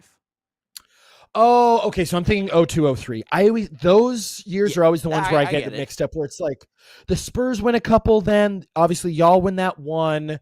There's like the Heat sneak one in. There's a bunch of random. It's like weird. The Pistons always disrupt NBA history. Like, to think about it, like you have Bird, Magic, and that was supposed to be then the passing of the torch to Michael Jordan and his dynasty.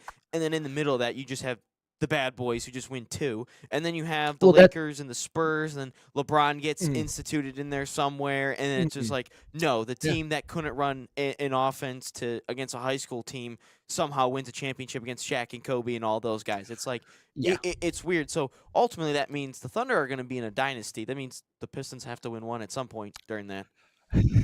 Yeah, I mean, you're so right. I mean, I do love Cade.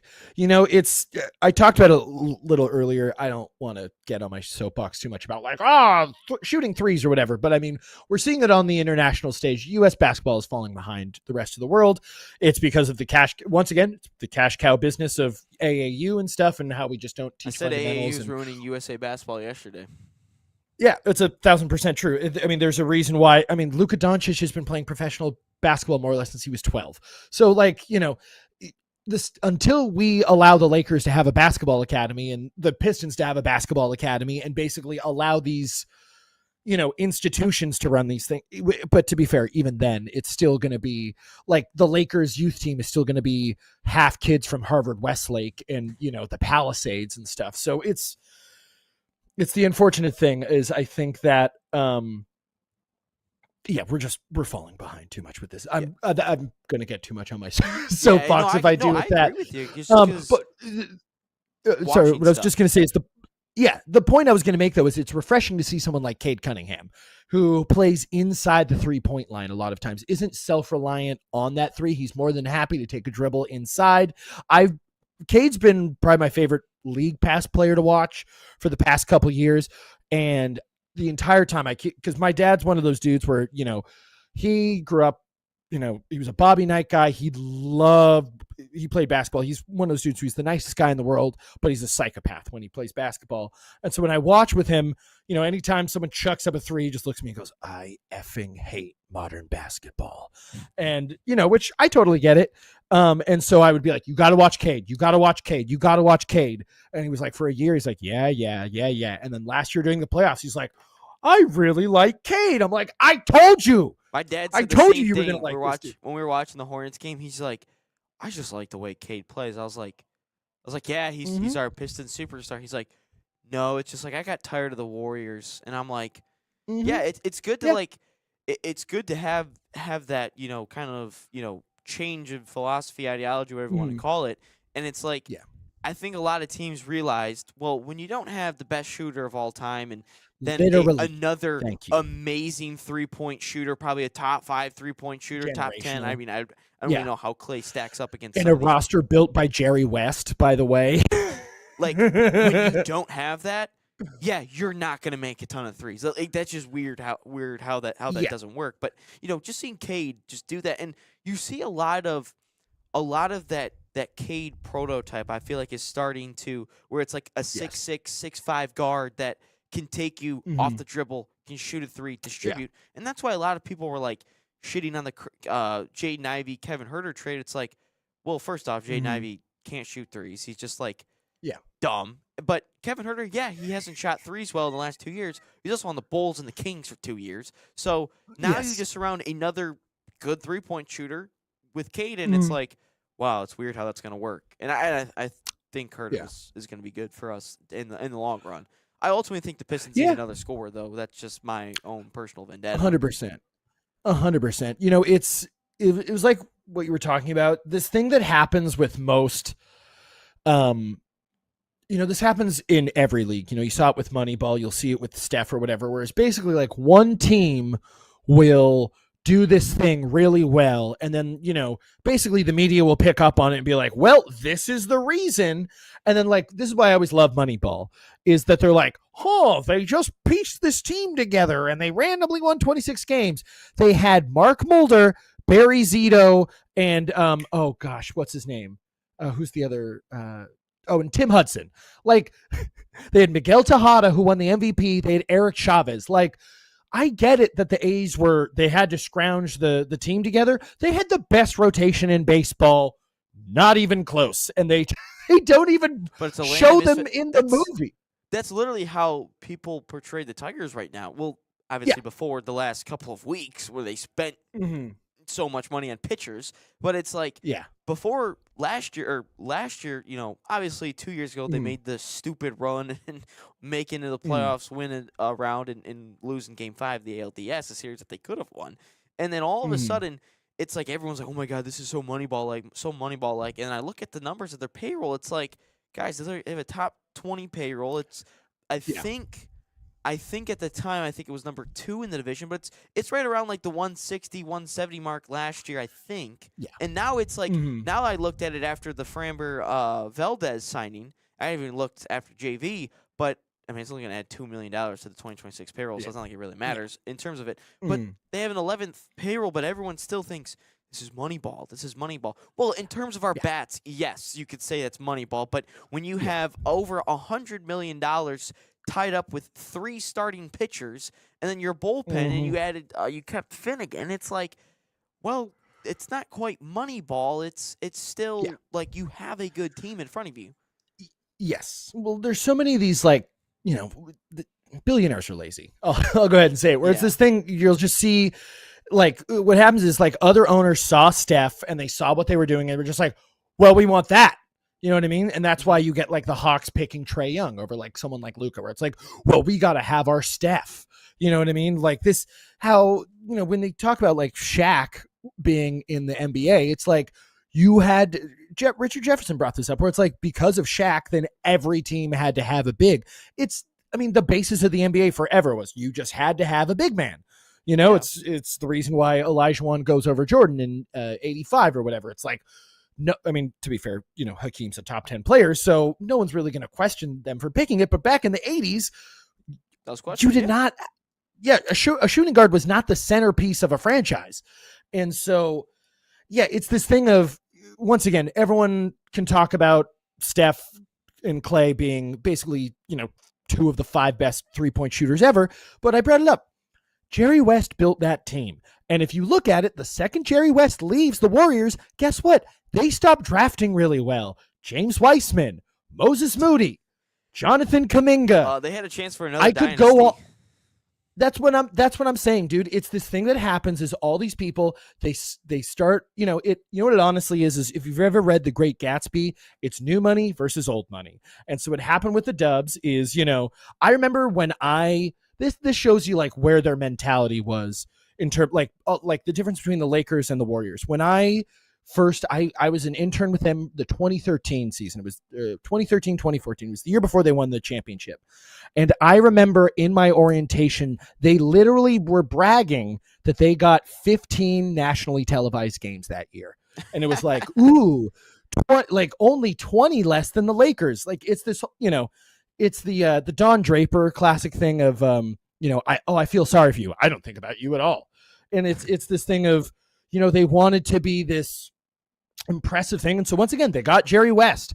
Mind you, by the way, when I was an intern, I remember one time Jerry West was walking down the hallway. There's me and 20 other interns. Only 2 of us knew who he was, which shows you, what that organization was like. And to be honest, is still like, where it's a lot of people who are basically like LinkedIn basketball fans.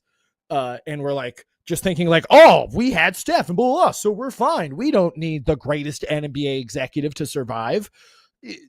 That's me on my soapbox. I love the Warriors team. I find Warrior fans to be the most annoying fans in the NBA. Because here's the thing. If you were there for Andres Biedrins, good for you. Love it. Happy that you have stuck with your team and it's panned out. It's me with the Dodgers. You can give me a bunch of crap for, they win now. I was there in 99 when they were horrible under Fox Sports. We all and I also love the thing when people will be like, oh, like you just want the team to spend money. It's like, yeah, we boycotted the team for multiple years because Frank McCourt refused to put anything into the team. So of course we're happy now that we have someone who will actually, that's the reason the Guggenheims were able to buy the team, is because we boycotted and wanted someone to invest in them. Sorry, now we're just getting on soapboxes, but no, you're good. It annoys me so much when NBA people, will have this focus on the 3-point ball. Basically, that was, I guess, the whole thing we're getting here is everyone's trying to copy Steph, and there's only one Steph. Okay, so like, if you think about it, no one else has really won with that model. You know what I mean? Like, everyone else has had these really good teams. And I guess now the modern NBA, it forces you to shoot 63 pointers a game or whatever, but no one has else really been able to copy that. And now you'll see teams like the Pistons where it's like, oh no, we build around a shooting guard and we can have a bunch of different people that, in our own brand of basketball that is maybe a little more classic to the franchise that will, hopefully pay off. Like the old days. Yeah. Literally. Just real quick, after that James Wiseman pick in 2020, LaMelo Ball goes off the board. I mean, really, that whole draft was kind of trash outside of Ant-Man and Tyrese Halliburton. Tyrese Maxey wasn't bad. Emmanuel Quickley was good for like a couple of years. Desmond Bane and Peyton Pritchard. So I'm saying, dude, it's a sneaky draft. When you look at it, especially when you look at all those players and how much they could have helped the Warriors, like Desmond Bane or LaMelo Ball, like it's just, I love to like when everyone, I get it because LaMelo was an absolute circus and there was no guarantee he was going to be good. He had that reality show. He was in Lithuania, that whole thing. So I get it where the Dubs were very much kind of this more classy franchise. And so they didn't want to deal with, they didn't want to at that point. Yes, very much so. But as you can see, now that his sons are fine or whatever, he shut up. And, it's just to build hype of getting them into the NBA, make it happen. And Lonzo's not a horrible point guard. I mean, is he number 2 worthy? Absolutely not, but not a horrible point guard. He's had a couple of bad injuries. And then the 2021 draft, after Kuminga went Franz Wagner, my Michigan guy. Shout out to him. Then it's kind of trash. Moses Moody. I mean, Kuminga's another one. I think Kuminga's a great example of how Joe Lacob doesn't know what the hell he's doing, because this dude was fixated on re-signing Jonathan Kuminga so I don't want to keep bringing this back, but like, it's not like he's like Austin Reeves or something like, or this, incredible, like a Peyton Pritchard or something. Like, he's not this needle moving player. He's an okay guy, but I understand where that what happens with a lot of these owners or executives is they get their guys, and they want to develop their guys, and it's like Dunleavy said, if you demand a trade, there's got to be demand, and no one really was demanding him. I enjoy honestly, it is so great to see, as someone who's a native Angelino who has lived in the Bay Area for the last like 10 plus years. It's really nice to see in real time everyone switch up their tune on basketball, because Warrior fans, when they were good, were the dumbest basketball fans in the league. I will say it again, the dumbest fans.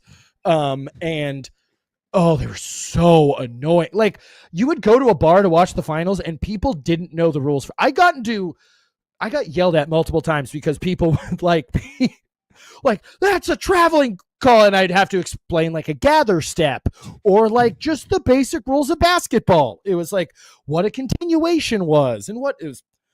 This happens, and this isn't just exclusive to the Warriors. There's always going to be that floating contingency of annoying basketball fans that were Laker fans in the early 2000s, and then were Miami Heat fans when LeBron went there, and I'm sure they were Dubs fans, and I'm sure there's now annoying OKC fans, which that's its own thing. But there's always going to be that floating contingency of annoying NBA fans who basically are like, I like winners. Or when I was in high school, they would just say, I'm a LeBron fan, which you hear that now a lot.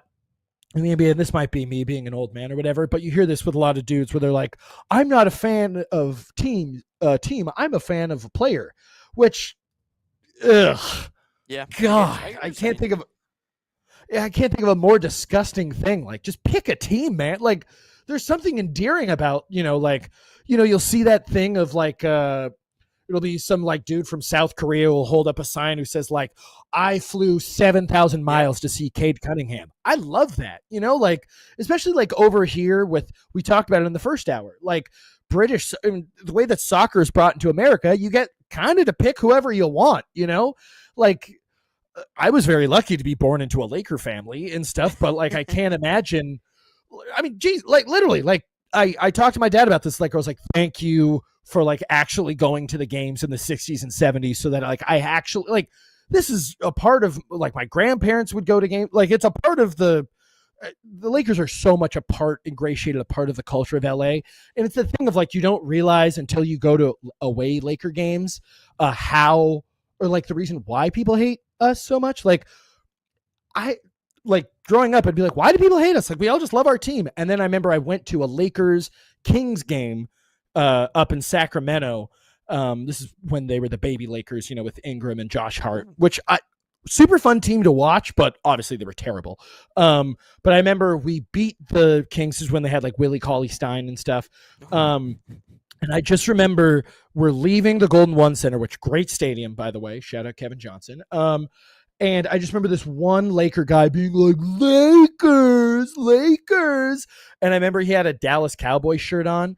And I just remember realizing like, oh, I forget that like, that's the majority of like, if you're a fan of the Pistons or whatever, and you go to a Lakers Pistons game, the Laker fans that are going to be in Detroit are going to be the dudes who are Cowboy, Yankees, Laker guys. You know what I mean? It's not going to be like Alabama football fans.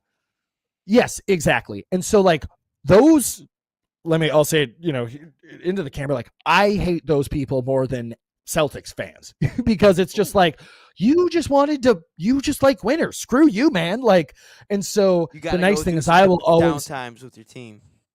Exactly. Like, that's why I love those baby Laker teams, is because like those teams build character, and it was fun to like, I have a lot of arguments with other Laker fans when they're like, oh, we should have kept them all. I'm like, we're not winning a championship with Brandon Ingram, Josh Hart, Lonzo Ball, Ivica Zubac. Like, those are all great players. Jordan Clarkson's in there. We drafted very, very well for that time, pretty much except for picking Hood Schifino over Jamie Jaquez. Or Jaime Jaquez. I got them mixed up. But I remember him. Yeah, exactly. But the Buss family drafted very well during that time, and so those were fun teams. Like I said, we didn't play well, but it was part of that character building thing of, it was kind of funny to see like all these teams be like, oh, cool, the Lakers have been good for 20 years. Let's destroy them now. And so it's that kind of character building thing that's part of your team, where you get attachment to these players. And once again, you can say like, it's the same thing with the Dodgers and the Lakers, where it's like, oh, they bought these guys or they bought these players. we traded for Anthony Davis. Like, we gave them a good package and stuff. So, like, we drafted Brandon Ingram, we drafted Lonzo Ball, we drafted Josh Hart. Like, and a lot of those guys that are in that trade package, like Josh Hart, Kyle Kuzma, Jordan Clarkson, these are dudes that we're drafting in either the late first round or in the early second round. So these are really good picks from dudes like Jesse Buss, that, we co-opt into Anthony Davis, which we then co-opt into Luka Doncic, obviously. And so, and same thing with the Dodgers. It's like, oh, you buy everyone. Oh, so once again, not our fault that the Braves didn't want to pay Freddie Freeman, that the Red Sox didn't want to pay Mookie Betts. And we also have literally had the best farm system for ever. No, like you literally Trey Sweeney, and we got him. He sucks. No, yes, you can't say that. True. Trey Sweeney was garbage. Yeah, but like there are dudes like Pedro Martinez who are like just casually coming through our like 4 straight Rookie of the Years in the 90s and stuff. So it's like the infrastructure. I understand the recency bias of like, oh, you're ruining baseball. Whatever, man. It's as someone like it's great for me to like listen to Giants fans who I had to sit through. Giants fans were the most annoying from 2010 to 2014 and stuff, and they're still living a decade ago. It's I remember last year going to a Giants game where the Dodgers kicked the Giants' ass, and there was literally a guy in his 50s just standing after the game, and he's literally drunk, standing in center field, and he just is going 2010, 2012, 2014, 2010, he just was chanting this to no one. And so it's just like to himself, literally to himself. It's this thing of, honest to God, growing up in LA, there's no rivalry with San Francisco. And then you move to San Francisco and they're like, F LA, you guys are fake. And this whole thing. And you're like, once again, Don Draper, like, we don't think about you at all. Like, if you ask Warrior fans, who's your biggest rival? I would say 9 out of 10 of them are probably going to say the Lakers, maybe the Clippers, whatever. Lakers, it's the Celtics, and then everyone else. Oh, that's, for me personally, it's cute that you think there's a rivalry between us. I'm trying to think. Yeah. Who are the Detroit rivals? Because, like, obviously they've all kind of Pistons dissipated over the years. For me, as a Pistons fan who has like never seen the team good up until last year and this year. I mean, I still watch, but like there wasn't like a pure hatred when the Pistons played a team because like we were trash. No. Now I could say the Knicks based off last year and what has gone on this year, where it's just straight belt to ass, like every single time. Like, sure, the Tigers, I've really started to hate the Guardians. That's just also a Michigan Ohio thing. So that's like I was about to say that's its own. I'm on Team thing. Michigan. Oh, yeah. I mean, the Giants obviously beat us in the World Series. I can't really hate them because we got killed by them and swept. I never liked. Yeah, that's fair. I never liked the Red Sox because the big poppy grand slam where Torrey Hunter goes into the bullpen that's ultimately the moment where that era of Detroit Tigers died. Yeah. Like they died on that play. What else? Love Torrey Hunter. The player. Lions. I mean, F the Packers, F the Bears. That's I was about to say. It's. I mean, the great thing about the NFC North is it's just kind of on site with the entire division. Pretty much. Like it's just screw them. I mean, I think the cool thing about Detroit sports is there's a lot of, number one, you like Michigan just has, in my opinion, a top 5 American sports rivalry. I think Michigan, Ohio State, like the intensity of that rivalry is so strong that I don't think Michiganders have enough bandwidth to hate a team as much as they hate. That's true. That's a good the point. Team from Columbus, where, there's a lot of classic Detroit rivalries out there. Obviously there's the Detroit Red Wings and Avalanche from the 90s and stuff. There's the Detroit. Yeah, exactly. That one's dissipating and stuff. It's nice that the teams are good. Both teams are good again. Red Wings have been in the playoffs in a decade. So, like, if you're a Red Wings fan, you can't hate on a team yet because you haven't had like any heartbreak or anything. And I think that's too. Exactly. If you're a pro sports team, you can't really hate a team until there's some sort of heartbreak in the postseason, or you have something that's similar to like a Malice at the Palace or something where a massive brawl breaks out and everyone's fighting each other in the regular season. But if you don't have that postseason heartbreak, you can't really say that there's a rivalry because, like, for the Red Wings, I can't say I hate a team. Sure, I don't want to see like the Florida Panthers win again. Sure, because they've won 2, but I don't hate them with every inch in of my body because I haven't seen it. Ohio State, on the other hand, even when Michigan's trash, I hate Ohio State. Can't stand them. So it's like it's weird to have that. Yeah, well, you got to have the pain, you know? And so that's a perfect example. Is like, I didn't really get Lakers Celtics. Not that I didn't get it, but I didn't fully understand Lakers Celtics until 2008 when you hear freaking Kevin Garnett go, anything is possible. And everyone, oh, it's iconic. Sorry, that's my Laker bias. I'm like, with that celebration. But yeah, we're like really hurt. We're like, you know, my dad took me to game 2 of the 2010 NBA finals. That was the first time I ever heard my dad say the F word. Like he was, he taught catechism at our church and everything like that. And I remember we're literally in the last row of the Staples Center. Ball goes up. Can I swear on here? Is this yay or nay? It depends how bad you're going to go. Okay, never mind. So the ball just goes up and he's going, let's effing go, effing kill him. And like I said, never heard my dad swear before that and stuff. And no, it's that pain, you know, it's what you were talking about, like with teams with the Red Wings. Like, for example, when I'm a huge Mighty Ducks fan, I love the Anaheim Ducks. My aunt had season tickets growing up, so I used to go to games all the time with Tamu and Paul Correa, and I hated the Red Wings as a kid because they beat us. It's when I'm talking about like one-way rivalries with the Lakers, it's because we beat your favorite team a lot when I was a kid. So like, I don't care about the Nuggets because we just beat them all the time. And so like, yeah, I'm sure if you're a Denver fan, you hated facing Kobe. For us, it was just like, oh, cool, we're making it to the next round. And it was like that in 2003 when the Ducks make their cup run, where they eventually lose to the Devils in the Stanley Cup Finals. But I remember that first round of the 2003 playoffs, we beat Detroit, and it was so like, oh my God, because I mean, you know, Detroit, was it 23 years in a row making the playoffs or whatever it was, where that was such a good team, and they really were the measuring stick for the Western Conference for so long that, you know, beating them was like, oh, wait, we may be able to actually do this. So, you know, so much of like, I feel like how rivalries can be born is that, you know, David beating Goliath. I mean, that's how the Dodgers and Giants rivalry started. It was basically the Giants were perpetually good for, you know, the first 40 or 50 from, you know, the 1800s all the way going up to the 40s or 50s and stuff. And the Dodgers don't get good till the 50s. And they've been around for a lot longer too. So, you know, a lot of that rivalry came from, you know, the Giants winning and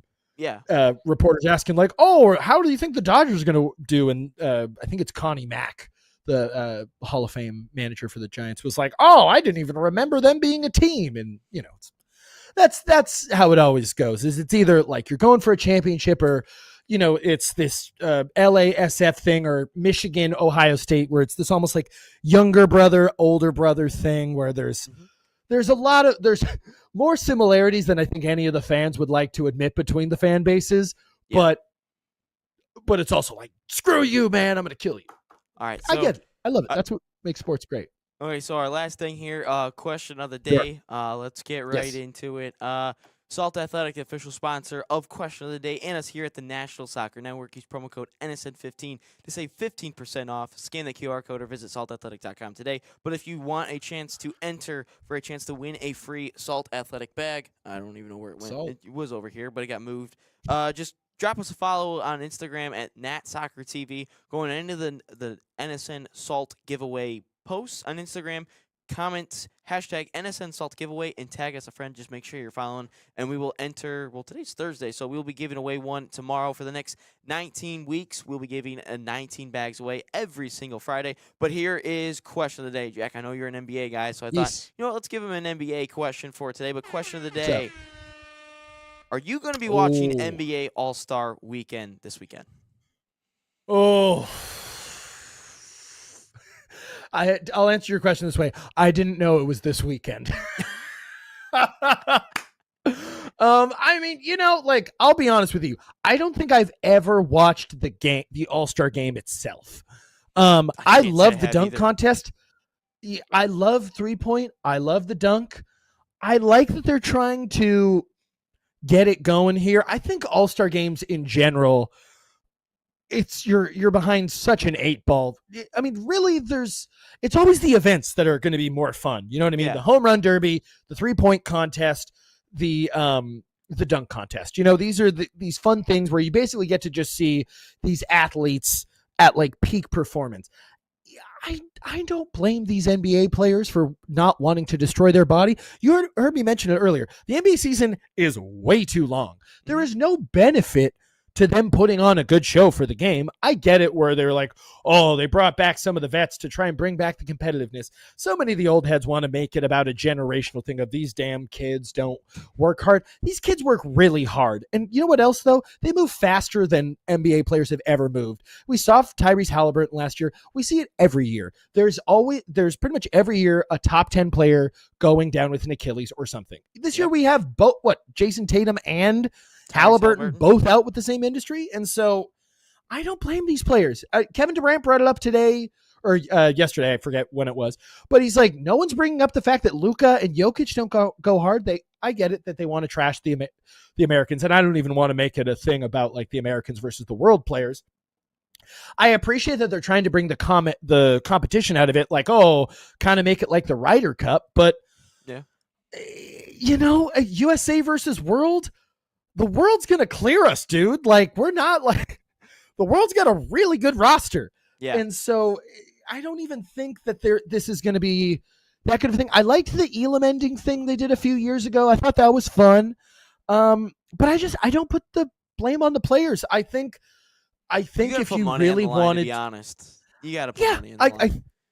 I think if you wanted to boost the 3-point contest or the slam dunk contest, I think, basically you do $1 million purse or something like that, just a bunch of money, and say, hey, if you are like an actual player, here's another $1 million.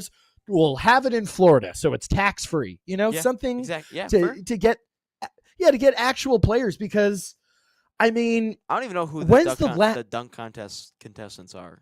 And I haven't been able to tell you for 25 years. It's literally after Vince Carter did the dunk contest, there really hasn't been a star that's done the dunk contest. Because it was once Vince did it, then everyone was like, when's LeBron going to do it? And then LeBron teased it for like 10 years and then was like, I'm not going to do it, which I don't blame him. I mean, there's Dwight Howard, and there's the Zach LaVine and Aaron Gordon thing. But it's basically once a decade, we get this random dunk contest that's iconic and stuff. And so, I mean, money's the only thing I think that's going to talk. I would say personally, I won't be watching. I got better things going on. I haven't watched an All-Star game like in MASL. a long time. But Jack, thank you so much for being on the show, filling in for Nate today. I loved the enthusiasm and all the Chelsea banter, the Arsenal banter, and all the other stuff with the Lakers, Warriors, because we don't really have that on the show because Nate and I are both Michigan based. Yeah. Any last words? No, just thanks for letting me flap as a annoying coastal elite. Sounds good. Nate will be back here tomorrow for 229. We'll have that Salt Athletic giveaway. Make sure you drop us a follow. We got the World Cup countdown going on today. Moment 119 drops at 4 o'clock. It's going to be the same time every single day until the World Cup. It's under 4 months to go now, about 119 days. But anyway, thank you again, Jack. My name is Ryan Glinsky. That's Jack Lowry. Don't go, or make sure you drop a follow and come back here tomorrow at 9 to 11 a.m. for Friday's episode 229. So long. Sounds good, Ryan.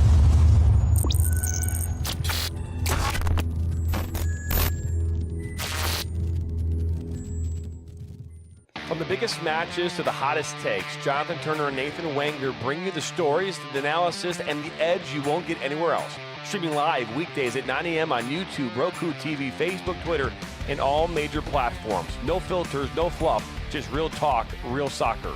This is Inside the Game.